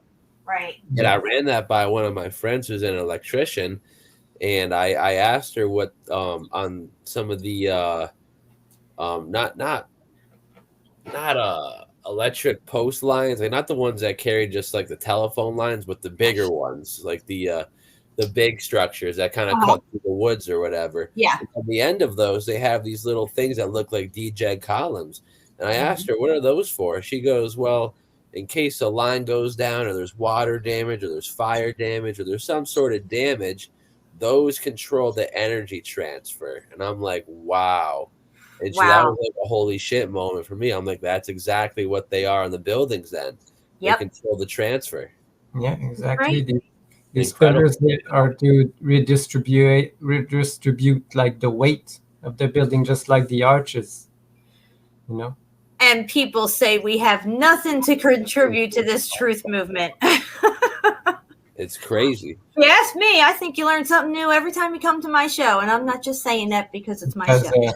Put a 1 in the chat if anybody agrees with that statement, please. The piezoelectric effect has something to do with it also. Mm-hmm. You know, the weight of these buildings pressing on these crystalline structures. that we call bricks. Creating an exponential charge. Now that could explain too. Now that could explain when we look at certain walls. The walls have more damage in certain locations than others. Yeah. That piezoelectric reaction, or I think that's the right term to use, that could create more heat in that location than maybe the line of bricks just down and across from it. Yeah, exactly. When two conducts, two electricity parts crosses, it creates more energy at some points than others. Yes. You know what's interesting about a photo like this too is like you walk upon this and you think really hard, like, okay, say even with their narrative, say they say this place was originally built, I don't know, 1,500 or 2,000 years ago. Take that at face value, blah, blah, blah. But think about that. What kind of weapons did the regular civilian armies have back then that would not just tear through brick buildings, but burn them down and melt them? It doesn't make sense, It just doesn't add up. What kind of weapons did they have that cooked them into the sides of what you see as the regular landscape, where nothing but unvegetated land grows? Mm-hmm. It's incredible, and it just makes you really think, like whatever narrative they're telling. They say they have all these stories, these ancient ruins. Well, how exactly did they get ruined? Mm-hmm. Is it were the armies more sophisticated and using weapons that they didn't tell us about, or B, was there some sort of outside, you could say, divine intervention? And I think it's the latter. I don't think it's the Roman Empire shooting fire out of their hands. I think it's a mixture of God's wrath and judgment and intervention of fallen angels, as we see, like, George Washington and Abe Lincoln. They're always dressed with those fasci, which are definitely some sort of extra dimensional weapon that we don't have access to. Maybe the modern day army has access to and whatnot, seeing as the Nazis unlocked the keys to almost everything. But back then, from what they tell us, they were, even in the Civil War and Revolutionary War, they're just shooting just fire cannons and steel bullets. It doesn't add up to buildings being burnt down. It doesn't add up to cities being washed away. I can see holes in a couple buildings. Maybe some buildings get taken down, but not the entirety, not the landscape. They explain it. It's like what Beirut looks like, the day after it happened. Yeah, exactly. Now, looking at this, this kind of looks like Beirut. Zoom back in for a second, Steve. This, to me, is like where geologists and archaeologists two worlds must collide, because you got that boulder in the front there that looks like, maybe a natural formation. And then you run right into the part where it looks like a building, and it's the same material, but yet that part of the building is an old fortification, but the wall right next to it, and you're saying that's a natural formation, but it all looks the same. Right. This was a steel reinforced concrete building turned to dust. Comparison, yeah. This is just probably the same type deal turned to dust. The whole landscape we saw of Sodom and Gomorrah was literally just this on a mega scale. And we saw the explosions from this. Like, this was a giant explosion that let out ripple effects, knocking people off their boats and whatnot. And mushroom cloud, all that stuff. So imagine that just on a megalithic level, knocking everything out, knocking the entire landscape of Egypt, the desert, Africa out, the Eye of Sahara, goodbye, Yeah. Absolutely crazy. And this only happened in maybe a quarter-mile span. Imagine this happening on a 2,000-mile scale. Incredible. Yeah, Absolutely incredible. They made a story in the Bible explaining maybe what they use, like the story of the walls of Jericho. they run around and try these trumpets. It just, for me, they say they just put some frequencies and the wall just has been destroyed. This is what I think, not literally just walking around and blowing holes, No, yeah, they were probably chanting and using musical instruments to create this frequency. Probably, yeah, it had horns, but and then maybe stomping their feet in a certain way too. This is why they have this marching patterns that these troops do and stuff. They're trying to create a frequency. And the way they do, not just the marching patterns, but the way they line up for battle and whatnot. Like 10 by 10 or 12 by 12, however they line up. You know what I'm saying? Mm-hmm. They tried to do the same thing not long ago with these truckers blowing their horns around the parliament to destroy the parliament. They just blow their horns for 7 days, and then it stopped. Found it really interesting. Very interesting. And then it all just went away. Yeah. Nothing changed. Nothing changed. No, nothing changed. No. There's more security around the parliament and everywhere, and they check you more, just like 9/11. Yeah, it was a nice distraction between the end of COVID and the beginning of the wars and the rumors of wars. You had that little, in between uncomfortable zone where nothing's happening. Let's throw the whole trucker thing out there and let everybody focus on that and fill their little bellies with all that drama for a minute, and then we'll move right over to Ukraine. They had to come up with the war really fast because the people were waking up, seeing government is not really what we think because of these truckers, and they had to shut this down somehow, somewhere, change the minds of the people because it was going on everywhere. People were just marching on the governments on all these big cities, and they had to do something. Yeah, we noticed a lot of stuff off the shelves here, at least in my area, that seemed to take longer to hit the shelves and stuff. It wasn't completely empty, but there was a lot of sections that stayed, relatively slim for like a month and a half. And then, now the prices are just shooting up on everything. Yeah, this is just... Steve, what's gas like in your area? What is it a gallon? For anywhere between $3.99 and $4.55. Wow. Depends where you are. That's crazy. Now, Shepu, you said you do yours by the liter? Yes. Yeah, it's so you're really getting robbed. It's 180 a liter, so a gallon's 3.78 liters, so about 4. So 4 times $2, it's $8 a gallon. Wow. Yeah. Not good. Maybe a little less, 7. Yeah, it's about $3.89 here, I think. Wow. Something like that. Yes. We get ripped off. But I told you because here 60% of the profits is taxes from the government. So. Well, does anybody have anything else you want to show or present, talk about? Well, I've got thousands of pictures. Okay, that sounds good. I'm going to run to the ladies' room. I'm going to put my avatar on, and you want to get that ready? We can screen share it. Yeah, okay. All right, cool.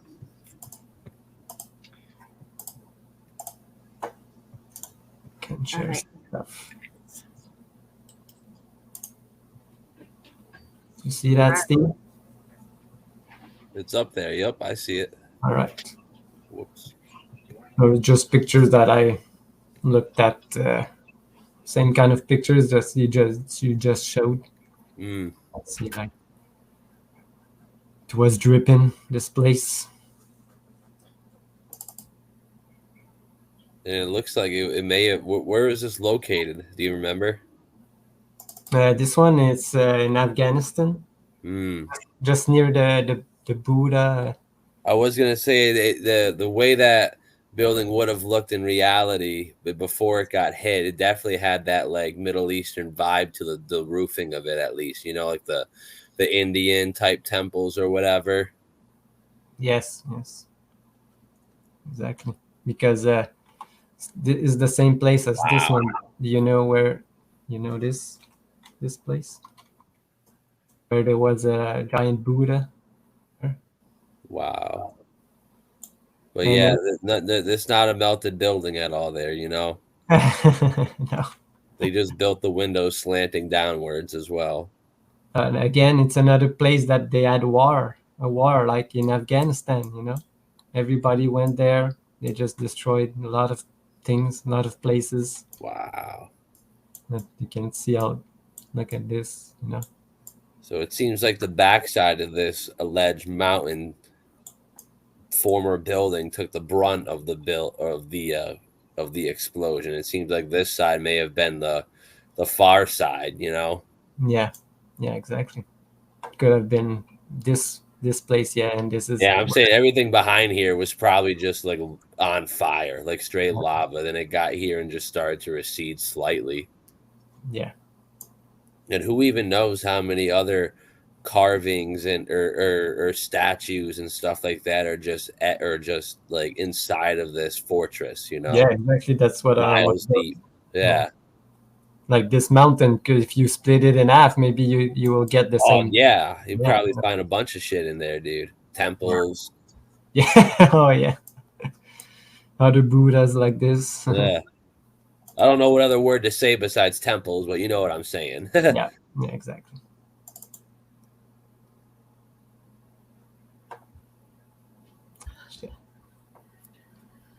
Again, the same place, but why it's so slow? Just another mountain, same place. You know, there's another statue in there.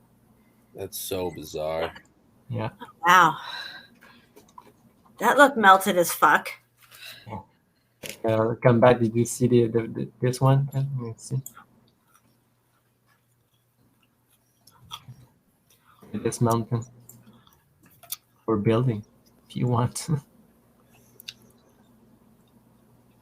Looks like a melted mess. Yeah. That's my honest opinion.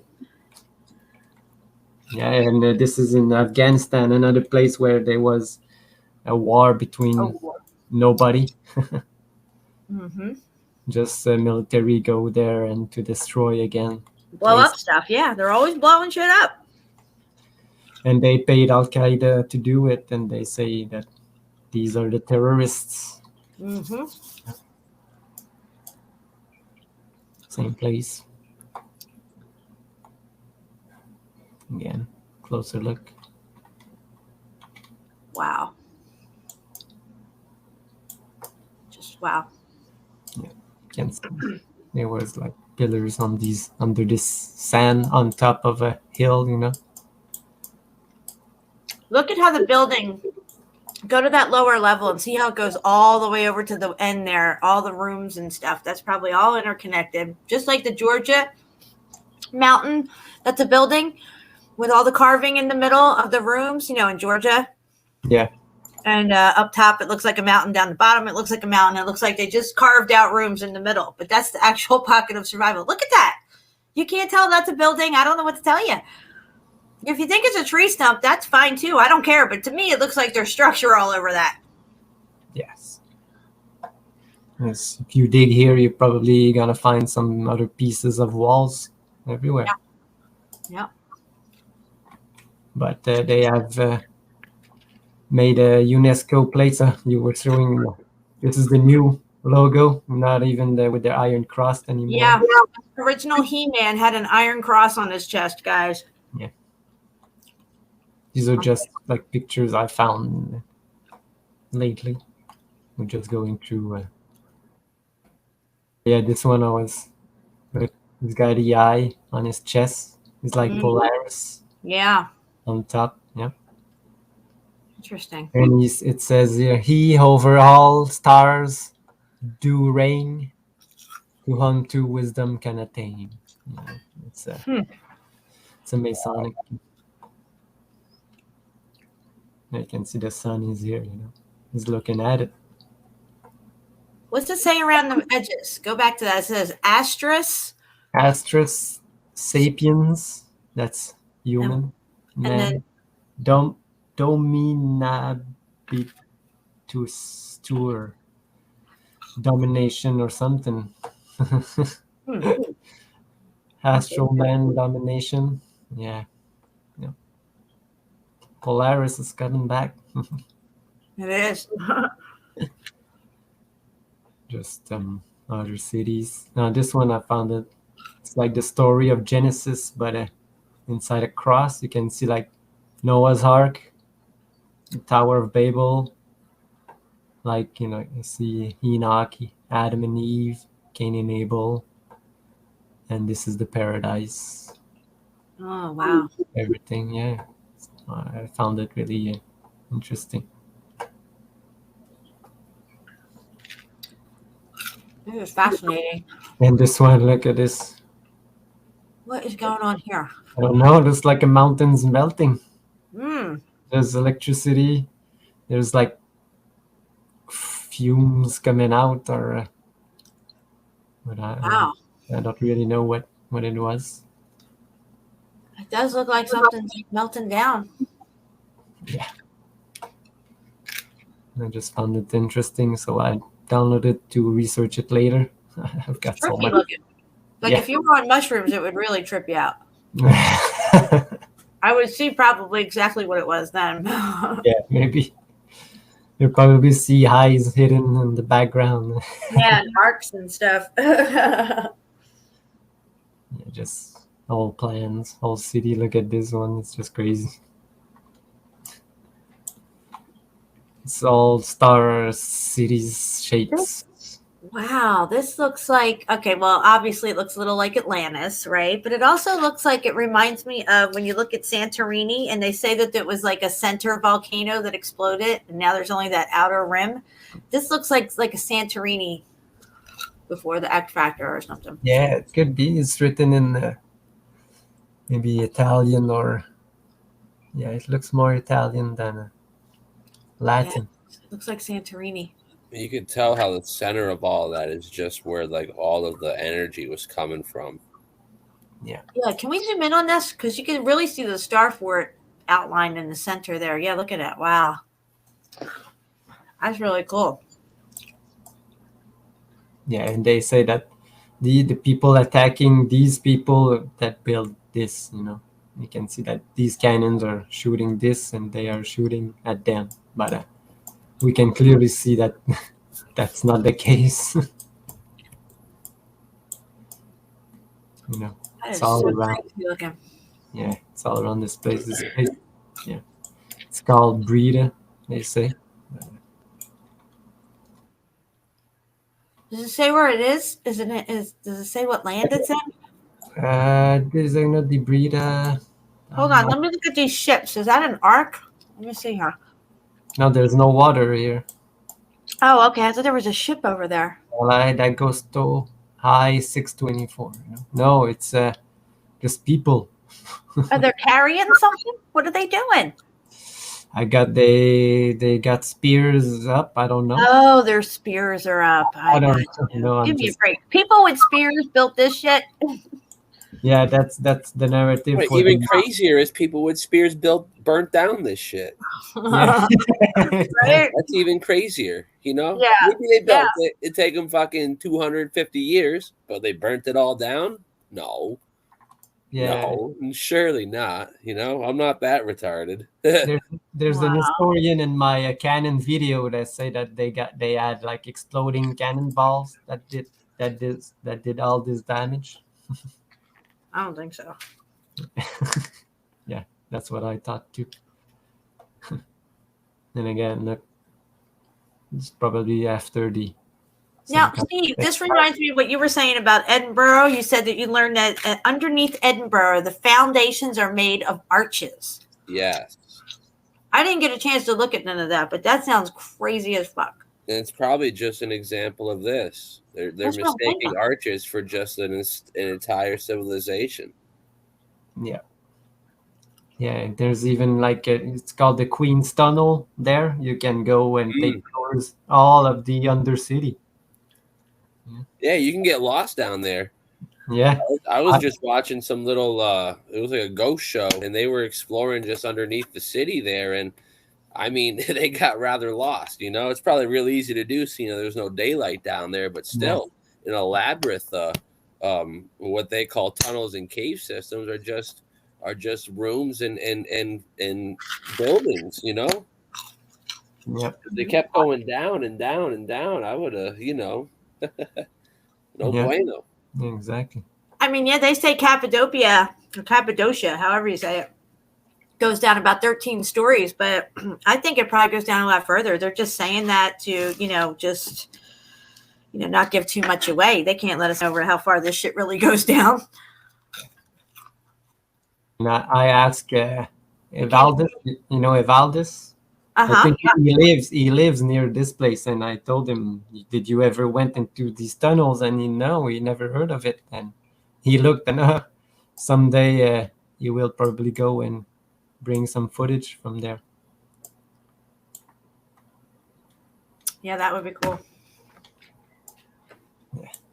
Do you remember the stream we did on Athens, Jen?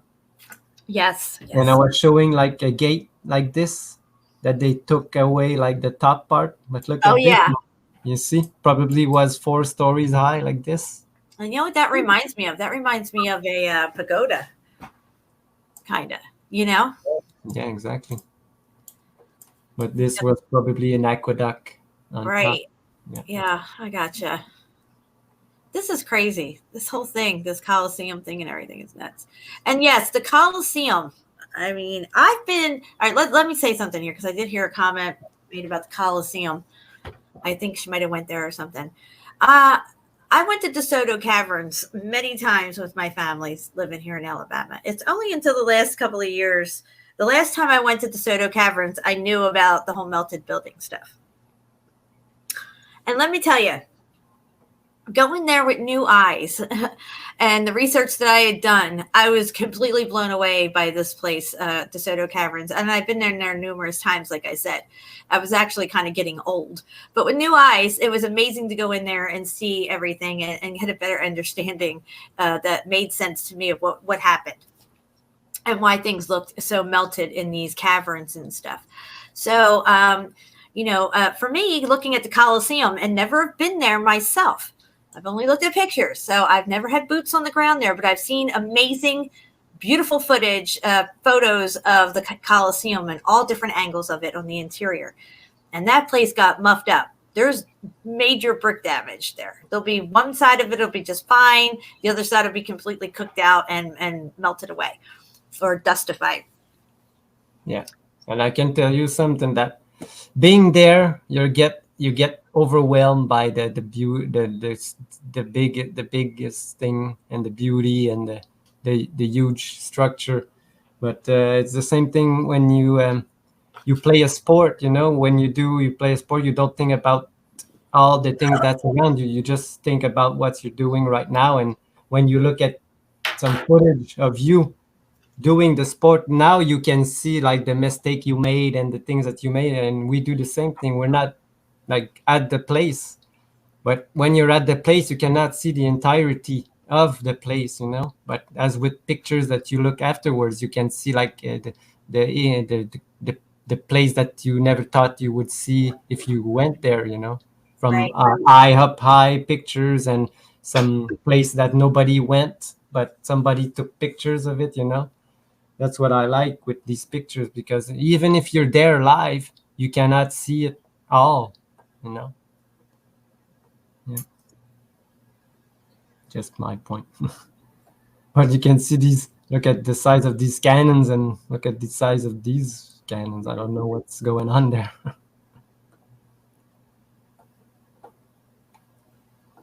Am I alone? No. No, you're not alone, Cheppu. I'm just blown away. I don't know where this is, but I found it really interesting that this whole building's burning. Yeah, I was going to say, it looks like it's on fire. That's not good. No. Even everything in the foreground looks to be smoking or... Yeah. I don't know if this is ships or I don't know. The picture is not really clear. Can't really tell, yeah. Yeah. But still, regardless, you could tell there's chaos happening. Yeah. There's something's going on there. Wow. I need to find a better picture. And these are all just old etching I found like maybe last night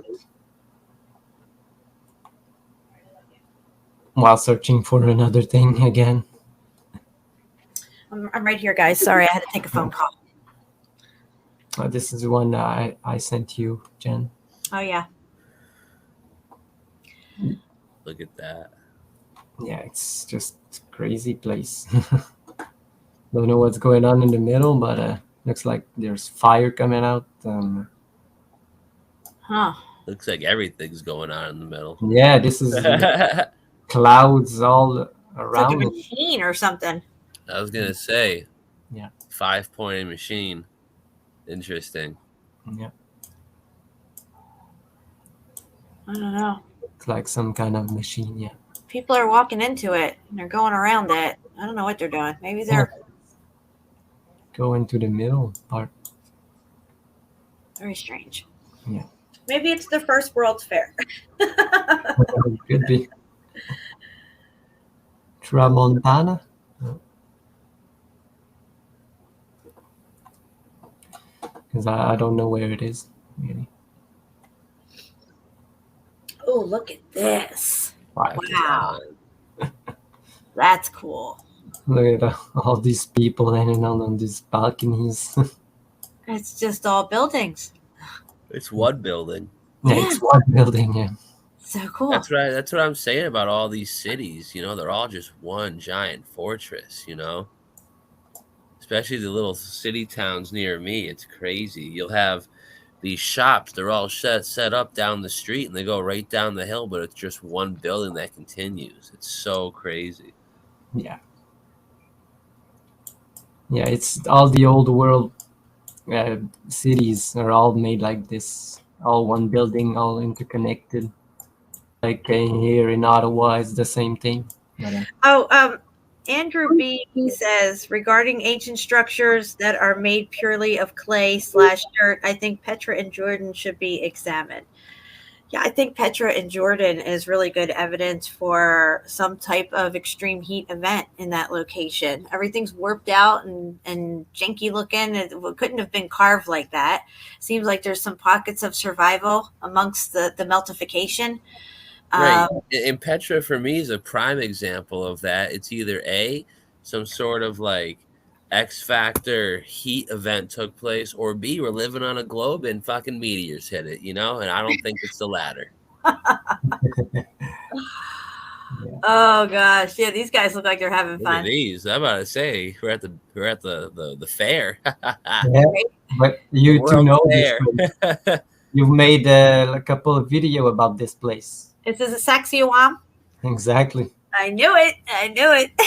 That's part of the grid system that melted right there. Yeah, I can see that this is one part of the hill. I'll show you. It's this part here. Yeah. Oh wow! Oh, I know where that is. Yeah. Yeah, you knew. That's our circuit board, Steve. I was gonna say you zoom in, and that center part is like indistinguishable from what they say the inside chamber of CERN looks like in ITER, the world's biggest solar simulator, artificial sun. Yes. And that no ITER does. That's a plasma discharge place as well. But what do I know? What do you know, right? They're trying to recreate a neutron star, you know, but. And they shoot out plasma, but yet, you know, plasma had nothing to do with any of this. And look at how it looks like a corroded circuit board, you know, like what you were just circling, Cheppu, how it looks like a corroded circuit board there. But it's, you know, it's damaged. It's been fried. It's one giant star for it, too, if you zoom out. Yeah. Look at the edges. Yeah. Yeah. Incredible. Although I was showing. Pretty crazy.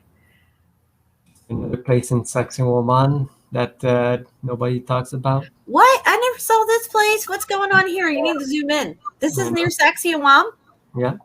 Get the fuck out of here. Is this just a brick stacking company or what is it? What is this?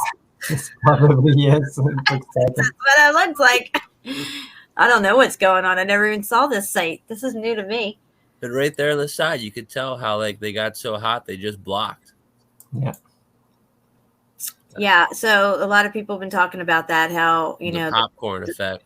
the bricks melt into each other and expand out into like, and they look like they're one larger block, and it kind of expands out, kind of like rises, like bread in a way, and it balloons out a little bit. Probably I have some example of this soon. There's a lot of places too where there's megalithic structures that look like they've been heated and molded, and you can see impressions on them and stuff like they were like silly putty. Yeah. This is Herodium. This is a man-made structure. This is one big building. This is not a tree stump. It's not a giant's asshole. It is a building. I'm just saying. And this is it's not natural. None of it is natural.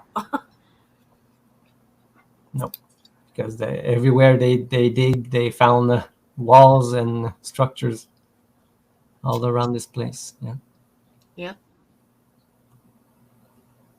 Wow, look at that. Is this a cemetery? No, it's just the ruins of a circuit board city. Wow. That's crazy. That looks like Sacsayhuam.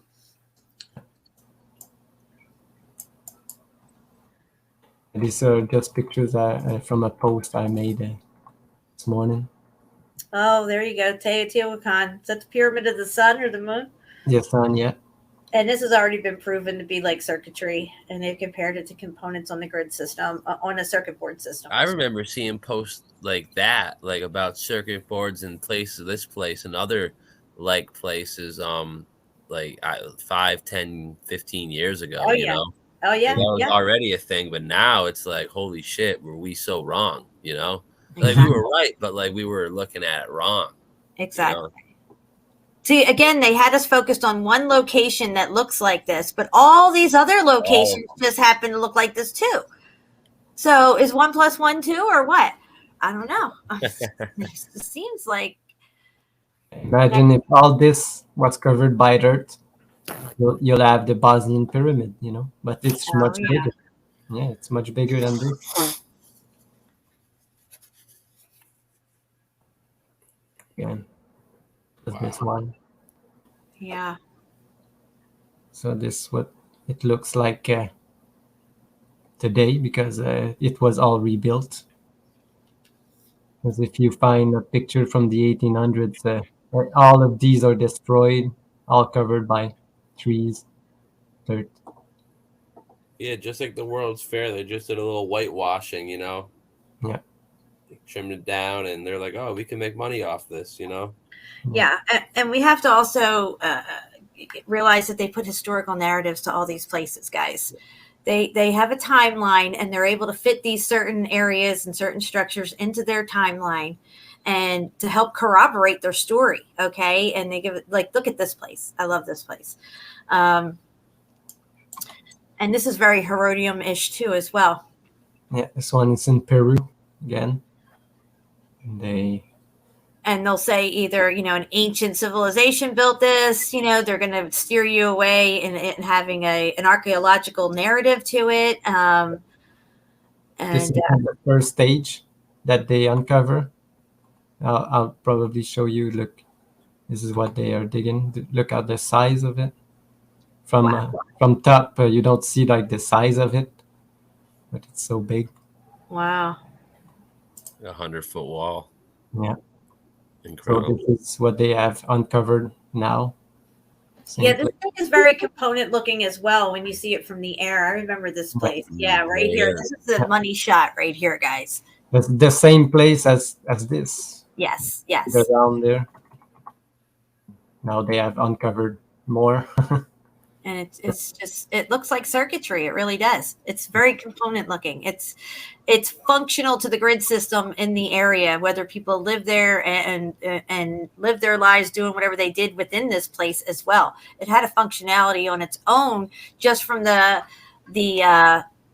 frequency of the structure itself and in the place that it's located. Like star forts have a certain frequency. We know these cymatic patterns have a frequency. A star fort would have a frequency. And look at this, guys. Look at this stuff. This looks like the netting on the side. Oh, you got to send me this picture. Fervent Heat would love this picture, because we've been looking at that mesh netting on the side of Agashima. And look at this. It looks like the same kind of square meshing. Yeah, but this is how they do their archaeology. They is that what they're doing here? Yeah, they put it in squares. So they start here, and then they do another one. They do another one. Oh yeah, no, I've seen them do that. I didn't know what that was at that location. Yeah, that's how they do their what's on the right-hand side there, though? It looks like a circle that's burnt out right there. Do you see it? Like some circular thing? This is what is it called? Daring Kuyu? No. I see it. It's a popular place. Everything looks very cut and meshy looking, though. You're saying these archaeologists did all this little square cut and all, even in this other part too?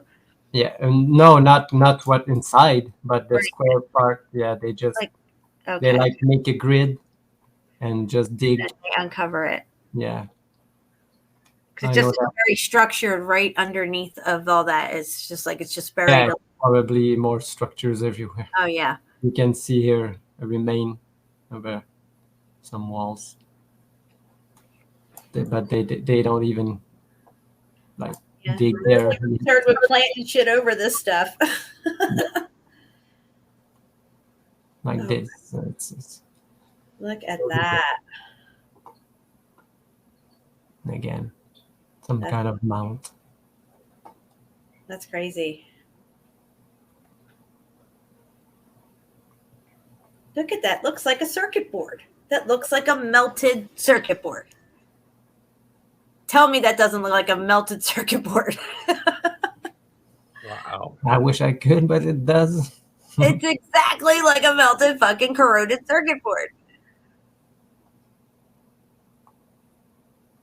And this is Fireland, yeah.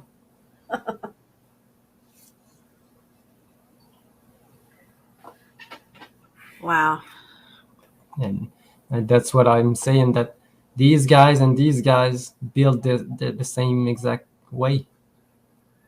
Not like what they say, like Greco-Roman, but another type of structural components.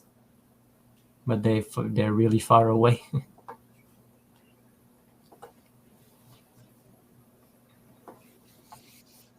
Wow, look at that. And you see, this is just their grid that they have made. Yeah, to uncover this. Whatever. And probably was smaller grids all around, and they take their time. Because I wanted to be some kind of archaeologist. I don't really like what they did, but when you look into it and you look in history, that some people find things that goes against what the narrative is, they just shut them down. And oh yeah, they're shunned. They're shunned from their community when it goes against the narrative, and then they're discredited, and then they're told that they contribute nothing to their field, and all this stuff. And so it pushed me away from this profession, you know. Might as well just do it myself. Imagine if you did go into it, though, you would have been indoctrinated and you might not have saw this, you know? Exactly. So it's a good thing. But maybe not, because I was not indoctrinatable. Right? When I was young, I was telling everyone at 8 years old that the Santa doesn't exist and all this shit, you know? So at 10 years old, I already knew that the earth was flat. So nice. it We're way ahead of the game. Yeah. Shit, I was like 45 when I woke up to flat Earth. I was like, shit, I can't tell you how many times I flew over this flat Earth and I didn't see it. It's not that I knew. I always, and I'm not ashamed to admit that at all. I didn't buy anything that they were telling me about the space and the round Earth, and I always say, how could they know? How could they know? What is all this stuff on the right hand side there where your arrow is? All those lines. Those parallel lines there. Yeah. What's that grid system there? What is that? It's an amphitheater. Oh, okay. I'm trying to see exactly. Wow. I'm sorry. I'm in the dark here. Oh, I see it now. Okay, great. Yeah. Wow. Yeah. That's cray. But I think they have refurbished it today. I've got another picture now. This place. Yeah. Look at all the terracing all the way down. You can see the rest of the amphitheater off to the left. There you can see like the layering, like a terracing looking. Yeah. But look how one person here. How many people you need to fill this place? It looks like it went a little more to the left, anyways. You know. Yeah, that's what I'm saying. That terracing there. Wow. And look at how the building goes into the ground, because the whole thing is the building. It's just like that entire plateau. Anything on top of that could be considered part of the building. Exactly. That's incredible. Look at the giant archway just off to the right on top of the amphitheater there. Yeah. What's that for, you know? That's probably the building that was on top of it. Yeah. So nuts, man. Yeah. And people just throw this out, you know? How could you? Yeah, exactly. Because they have to go with the narrative that has been set. Yeah, well, the narrative that's been set makes a lot of revenue, you know? Yeah. It is. How can you not say that it wasn't melted? Right. How could you not say that everything on top is not the same exact material as those bricks that are, you know, awfully built at the bottom are? It's all the same. You know, I bet if you took a piece of the rock from up here and took a piece of the bricks that are down there on the bottom and lab tested them, it'd be the same element. You could say they took some of that to make that, but what are you making? A quarter wall for what? For nothing. Yeah. You wouldn't do that. You wouldn't waste your time doing that. Exactly. But what would happen is a landslide caused by some sort of, you know, event, and everything just turned viscous, and you have a whole mountain running down the side, you know? And taking your building with it. But what they really tell you is this is glacier that went down and carved this, you know? That's crazy. Even thought we are crazy, but I think that they are even crazier saying that, you know? That ice with carved rock. You know, do you ever throw a block of ice on a rock and the rock destroys itself, you know? Well, always the ice, it just breaks. Yeah, but you need millions of years attached to that ice. Yeah. Like the Grand Canyon and that little tiny river that runs through it. It took millions of years. Yeah, I forgot about the millions of years, yeah.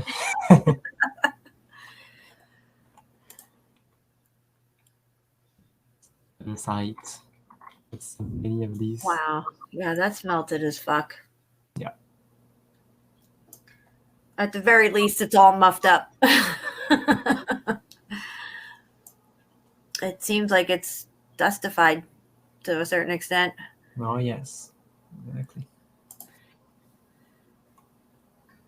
Look at this thing. Now tell me that whole thing ain't the building. Tell me that whole thing right there ain't the building.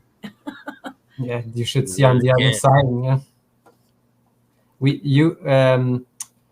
When we did the show about vitrified fort, Jen, you showed this place on top. You know the show we did and Ceiling Fan Man was on. Oh, okay. And you showed places, but this is the place that you show. And I told you on the other side they quarried the building. Yes. This is the quarry, and on the other side here you can see still structures in the mountain. Wow. Look, you can see like the different level of floors it looks like that were in there. You know, like the floor, different levels of the building, of the interior there. Yeah. And you can even see there's window at some places that goes inside, and just like here. That's crazy. Yeah. This is in Russia. Yeah, a lot of shit happened in Russia. This is just top of a big hill. Again, you can see that this is a hill. The road is just back down there. And yeah, this is like Herodium in a way, like a mount kind of structure. Yeah. Exactly. Again, it's a sexual man. Look how little the people are. Yeah. All right, so let's try to break down these megalithic boulders here. Do you think that this could be facading that is ballooned out over the brick that may be under it? Do you think that this is all brick that has melted together and just expanded its form and shape and created these polygonal? Tell me what you guys think of it. Yeah, well, like I said, that this place, these Aztecs thing, and the one that you can see in Thailand, the rocks are really something, or there have been so much eaten that they probably become this, or they were using some other technique that I don't know of, but they did not carve any of this. That's what I think. Yeah, to me, it looks like it was probably smaller and tighter together in a smaller fashion, and that it has expanded in with itself and kind of ballooned out. Yeah, because we can see these type of places all over, you know, Yeah. like this. Why would they put like small rocks in between these big rocks, you know? Yes, exactly. That's what I'm feeling like's going on here. Now look right there, back This behind could that have been facading. added. That could have been added, or that could be what's behind the facading. Exactly. You know what I mean? I don't know for sure. I'm not there, but there's hints of brick there. You know? You can see here, Jen. Look, Yeah. maybe the facade just broke off, and you can see what's behind. Exactly. Yeah. Because if you look right there, look at the top. That okay. Right where the yellow ground is right there, and it meets the top of the boulder. You can see the boulders are not that wide, okay? Yeah. Even though there's megalithic boulders, they're not that wide, guys. This is probably more of like a facade over some kind of fortification, maybe part of the circuitry component that they were building in this location, because it's clearly part of their circuitry of the circle that's on top of this part of this terracing effect. You know, we're speculating, guys. We're trying to work with what we got here, but I mean, there's a lot of melted stuff in this area. You can see here from close. Get close. Look at these blocks. Yep. Again, you can see the outer facade there and the brick behind it. And that brick looks like regular junky stone now, but it was brick. Yeah, you can see here there's one piece left. These concrete moldings, or whatever they are, remind me of the moldings that were cooked out on the sides of the streets of Pompeii with their brick roads getting all expanded and stuff. Yeah, I've got one good example, and they say like this is probably modern tool that they use to carve this. Not from today, because look how it looked before look how melted. Yeah. Yeah, that's not, no bueno. Either that or they made it become jelly, and it's got that look to it, that glazed look to it, that viscosity. Yeah. It was viscous to have that glaze on it. Yeah. Extreme heat. So either way, if they add some frequency altering thing, and they could make it become like jelly or butter just to cut it off. Well, as fancy as they must have been, I wouldn't be surprised if they had those type of things. Yeah. Why wouldn't they? You know? I don't know. Because if you look at the Hutchison effect, that's what he does with metal and other. He turns liquids into solid and solid into liquids. So. Yeah, absolutely. The Hutchison effect, right? Just by altering the frequencies of. Look at that. And that's what the basis of these events are. It's frequency based. It's something that we haven't quite experienced. So how could we not even I'm not saying that we can't explain it, but how could someone discredit something that they have never even comprehended or seen or experienced? You know, we would be in awe to see it just happen in a distance, in the distance or something. Yeah, this is a good example because look, it's an amphitheater. Look at this side; it still has these strata, but look at this side; it's a mountain. What they didn't finish it. Go back a picture. Go back a picture if you can. Yes, I can. That last one just blew my mind. Yep. Sorry, I got. No, you're good. That one there. Yeah, that one and the next one. OMG, like what are we looking at here? This whole thing's a building, clearly. Yes, it was a huge building.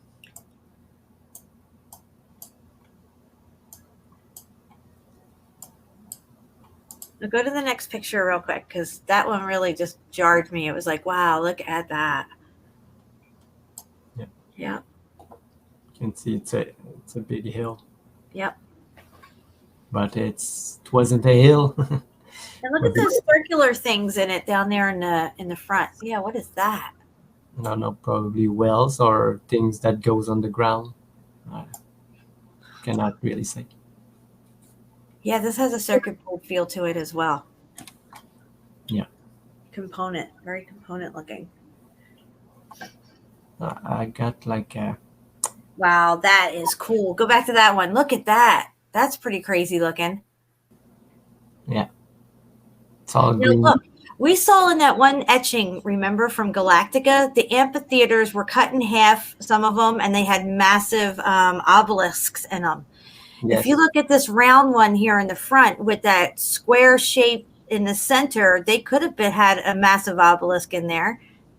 I mean, I'm just saying, I don't know. Why would that be cut out like that? And where would the obelisk be now? I don't know. Because those etchings had really tall, pointy looking obelisks in them, remember? Yes. That's crazy looking right there. Yeah, they say this is the underground where the gladiators were. That's what the narrative is. Oh, God. This is very reminiscent of Saxia 1, where we just looked at that circuit board circle. Yeah, exactly. It's just not as wasted as the other place. Yeah, just like this. Like it's all good to ship. You know that it was a structure, but look at it now, all a lump. Yeah, and see, they'll tell you these are older because they're more fucked up, but they're not so fucked up that they can say it's a natural feature. So they say, okay, well, this looks really muffed up. We're going to have to say this is older. That's why it looks this way. We'll fit it into the narrative. And it's interesting, if you go back real quick, Shepu, I'm sorry. And you look down low, you could see, like, even on the right-hand side, but in the middle, there's doors that lead somewhere else. So there's definitely a substructure to this entire thing. Yeah. Yeah. Oh, yeah. Yeah, that place is all muffed up. Actually, yeah, the entrance to the middle is actually underground on all four sides. I didn't notice that. Wow. Yeah. Interesting. And they weren't many, probably weren't designed as a place where people go to fight, and probably it was like just another component, because some of them looks like there's water in it and going through it. Yeah, it probably had the complete opposite functionality other than gladiatorial and competition and killing. Yeah. But I wanted to show you pictures of these balloon rocks. It's all just different amphitheaters everywhere. That's crazy. I never saw that one before. Yeah, there's a lot everywhere. At that.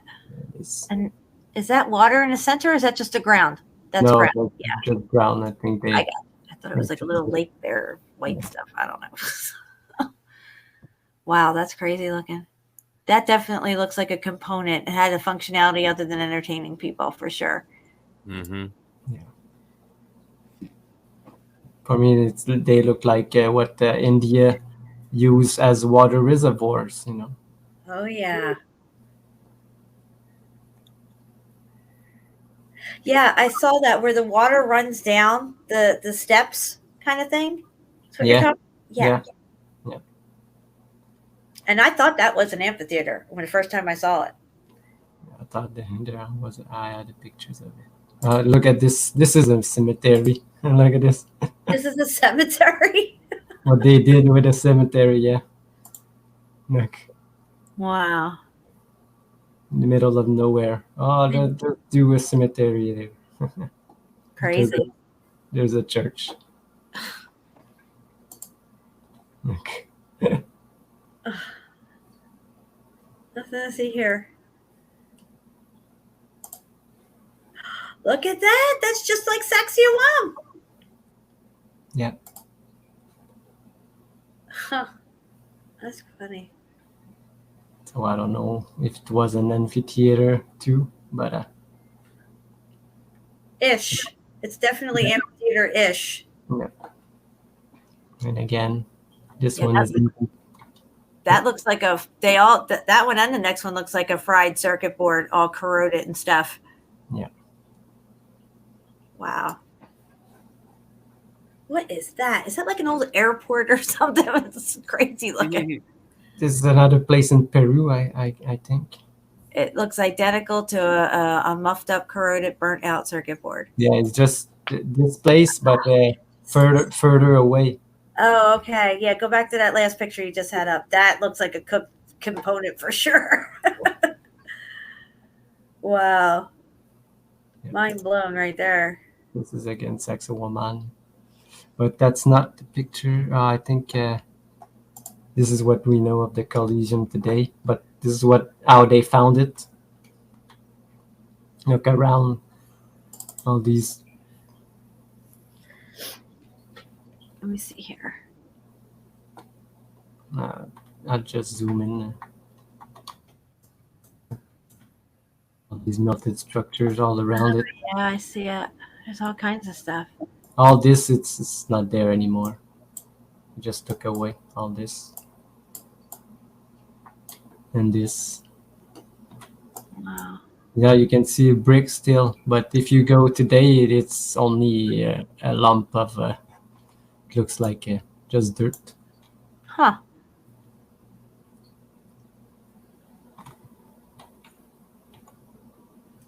Oh, wow, look at this. Steve, are you here? Are you seeing this?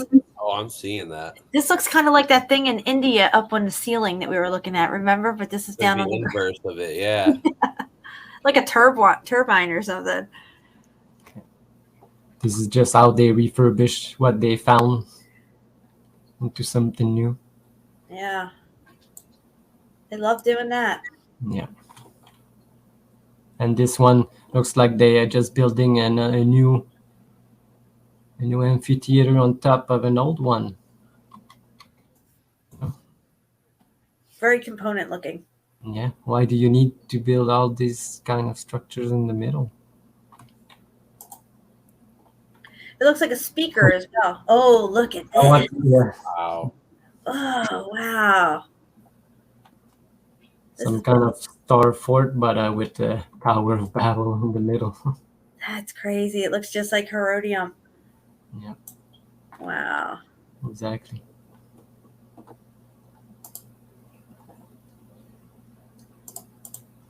I'm sorry, guys. I can't see the chat right now. My phone is charging across the room here, so I apologize.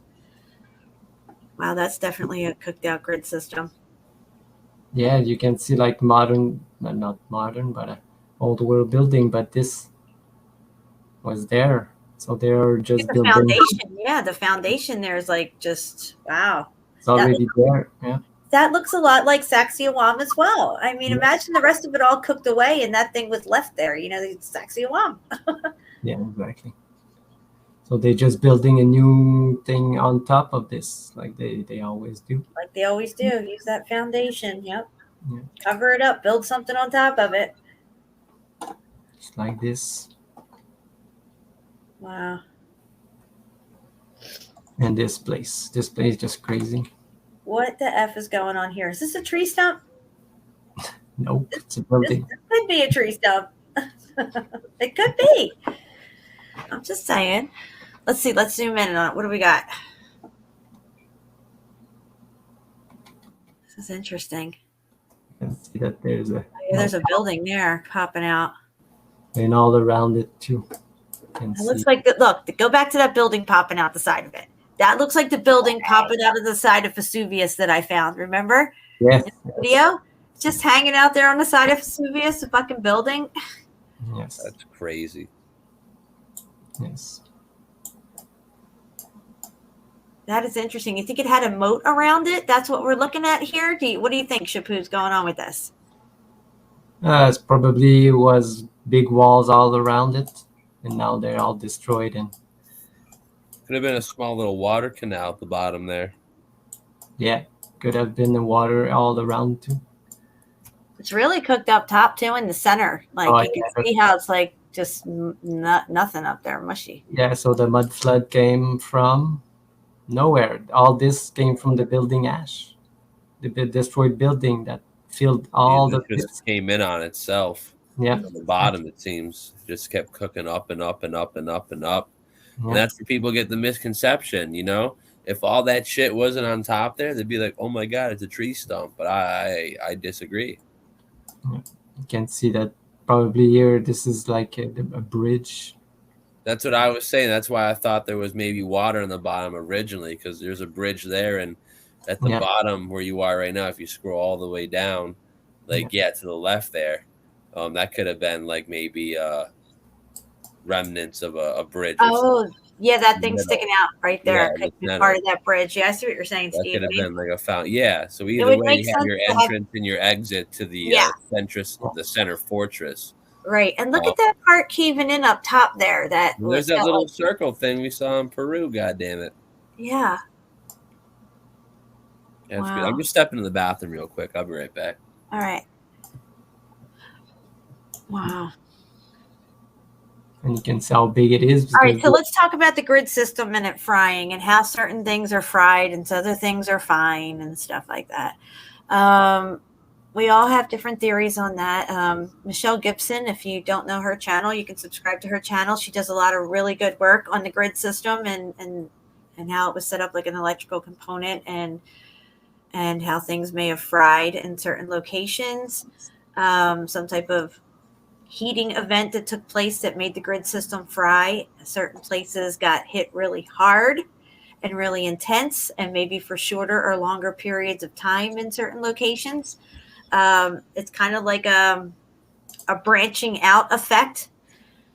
And some places got hit really, really hard. And like this place here, looks like it got pretty hard from the bottom up, but not so bad that it cooked out the whole thing all the way up to the top to where we're only seeing a little bit. Yeah. Some places got completely cooked. I want to just show you like what they say. Balloon rock, when she mentioned the ballooning. I know it's hard to understand, but the bubbled out stuff. Yeah.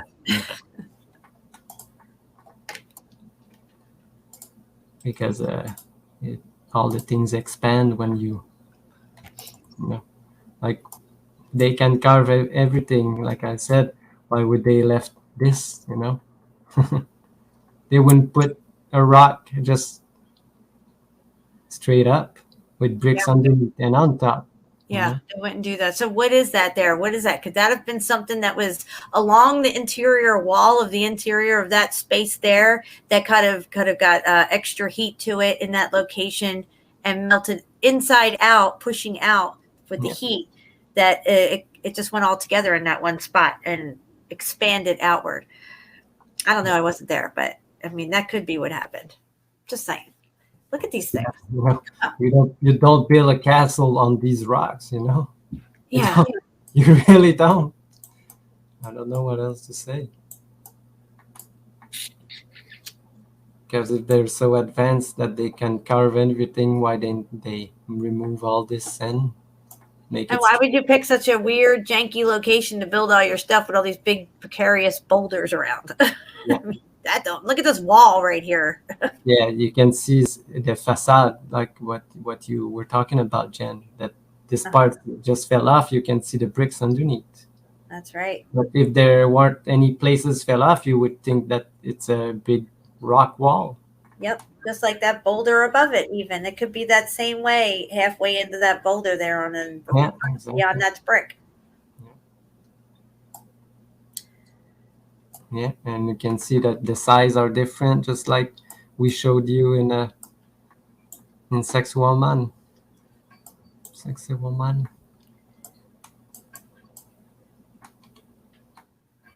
Yep, that's a good picture. Yeah, this place is just great.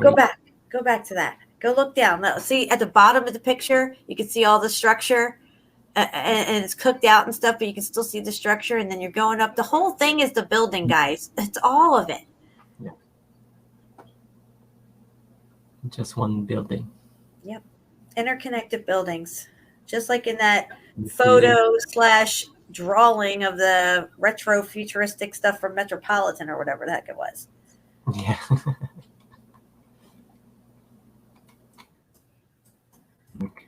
No. Oh. Oh, yep. It's popping right out there. It's like this. You can see here, oh, you went there and put some small bricks. I don't know. I don't think so. No. This is the real size of these bricks. Look at these people. Is that a person right there? Yeah. Yeah, here, yeah.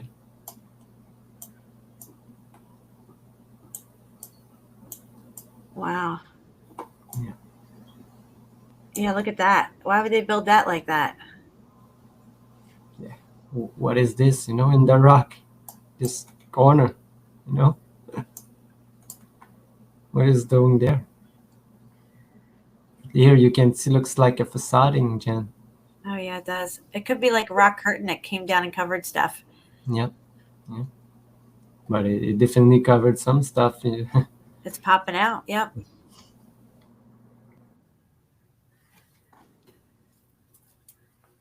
Steve, are you still here? You back yet? All right. I think when he gets back, I'm going to wrap this up, Shepu. Yeah. Let's go. This one. Okay, this part here. Now that got extreme heat to that location right there. Yeah, look. You can see. Yep. You can see the brick right there. A little pocket of survival within that swishiness. Now see how the wall is so damaged, it kind of swished around, and whatever facading might have melted into it kind of looks like a concrete there. Yeah. That's reminiscent of the location in Vesuvius where I found the statue head. It had that smoothed over weird kind of look to it. It was very anomalous compared to the other parts to that location in the supposed sedimentary layers. Yeah. I just want to show you one more picture telling you another clue to something that is in the mortar, because in the mortar there is all these nutriments like calcium and all the other I'm back. type you would find, because the bricks are all cooked, but the mortar is never cooked, But That's you can crazy. see the roots just go in where the mortar is, because this is where it got all the nutrients. The salts and the nutrients, yes. Right. Well, you see these mortar lines all over Mount Shiha. I've been up to Mount Shiha many times, and I've gone back up since I woke up to this whole thing. And I have filmed myself, boots on the ground, not just sitting on my ass looking at pictures. I've seen what they call quartz veins running parallel to each other. They're mortar lines all over the place up there. Yeah. Where is it? Yeah, this is like the place we were looking at earlier, yeah, right? That's why I put it up. Yeah, that's very like Greek looking, kind of like the architecture. Yeah, didn't think it was so downwards. You got like millions of it. Yeah, look again. How the roots just go in where the mortar is, because there are all the salt and everything. Yep. That's really interesting. Yeah. Very cool. Yeah, I know. I've got a lot of pictures to classify. This would be my next. All right, go back to that. All right, well. My next post, probably. Go back 2 pictures. This one? One more. Okay, that one right there. Okay, that is not a natural formation. For me, that looks like a structure that's melted down over itself. And considering that I've looked at so much stuff, I feel confident in saying that about this. Now, some people might think it's a tree stump or some leftover, I don't know, like bug from the ancient world that was giant. I don't know. But for me, this definitely looks like what was a structure. You can see apertures here that are closing on themselves. You can see parallel running brick lines. You can see a power coming out of it. A structure popping out of this rock curtain that it's rocked over itself. So, and again, you can see the brick lines there. Yes, we know the telltale signs because we've looked at this, and just somebody just come along and shit on all of our research just, in the blink of an eye after, all the thousands of pictures and boots on the ground footage from all people all around the world and all the stuff that we've done, hundreds of videos and live streams on this stuff. I find it quite insulting, but that's how it was meant to be taken, wasn't it? Yeah. And look at this, guys. These aren't mountains. This is not a mountain. It's beautiful. Let's go hiking around it. Yes, can it just be a mountain? Sure, it could just be a mountain if that's what you want it to be. But realistically, look at this thing. It's a fucking melted building. And there's that, okay? I don't know how you can't see it. It looks like it rock curtained over itself in quite a few places. Oh, yeah. And it's squishing down on itself. There's lots of openings. You can see it right here, the rock curtain. Mm-hmm. That's really good. I mean, you would classify these as mountains, right? Yeah. Right. But not me. Look at that up there. Look at that archway at the top there, that building right there. Look at it. It's crazy.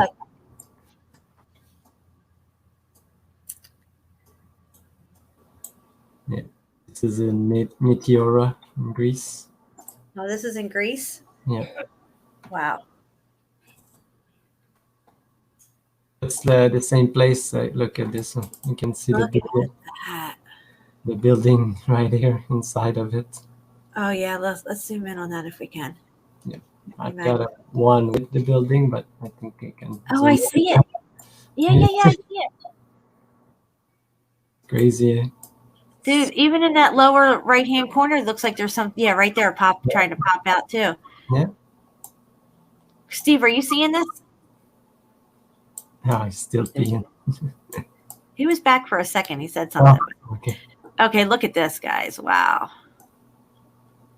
There could be some of these could be heat expansion holes, but to me, it looks like the rest of the building crushing down on itself, closing up. So this thing was much higher. How high, Jen? How high could they have been? Really? Come on. Why would you say that? Why would you say that? Because clearly it's shrunk down. It's melted down. So it had to have been higher. That means, yeah, they could have been twice the size what we're seeing now. I don't know. Yeah, exactly. But this to me is definitely a melted building. I mean, just look at it, for Christ's sake. Just look at it. You can see sometimes they have these buildings on top in Meteora like this. Mm-hmm. But it's the same mountains, but buildings, actually. You can see it like here. Wow. Yeah. What is this on here? Look. Go back to that picture here and zoom back in because it looked like there were steps carved into the side of it. It was this one, this one? Oh, the one after this one, but this one's really cool too. It's this one? No, go back to the other one. That one there. Is there steps carved into that going up the side of it? I thought I saw something. I guess not. Well, there probably is because this one, look, it's a closer look. But yes, look. Oh yeah, look. Yeah, they're carved. Yeah. They are steps. They go inside here. They come out here. And you can't tell me that ain't no fucking melted building right there. But, this one is not used because it has been condemned. Yeah. This place is just crazy. Look, this one. Look in the background, guys. Wow. Looks like Sodom and Gomorrah. Look at this building. Yeah, it's just encroaching itself over the church. Are you telling me they built the church that way? Hello? Anybody home? Yeah. I should say heaven-o. Heaven-o. Heaven-o. Here, top view of these. Wow. You can see that they dripped. Yeah, they melted down. Yeah. All right, Steve, are you back yet? He might have had to dip off. I'm going to get ready to get out of here. My ass is falling asleep. Yeah. My neck is too. All right. Well, I want to thank you, Cheppu, for helping me out with all this. Steve, I'm not sure what you're up to, but I want to thank Steve for coming on with me as well. I'd like to move past this and just keep moving forward, and that's what I intend to do. And I love everybody. I don't have any ill feelings towards anyone. I just want to keep moving forward and stay in the attitude of gratitude. And I love you guys. And thank you for everybody who hung out. I don't even know what the numbers were or anything. I wasn't even looking. No, now it's at 59. So okay, so we had a good amount of people here. It seems. Yes. I think we knocked it out of the park as far as I'm concerned. I think it was a really good stream. Yeah, it was. I found it really good. So. All right, guys, we're going to get out of here. Steve JMO, I'm going to have to text you on the back end of things here. I love you, buddy. Thank you for helping out as well. Yeah, thanks. I don't know where he is, but he said he had to help his brother earlier with something. He might have had to help him again. I'm not sure. The stream did run a little longer than expected, but that's okay. All right, guys. Well, I'm going to get out of here. Let it not be said that we stood by and did nothing. Keep an open mind. It's like a parachute. They both work better when they're open. We're out of here.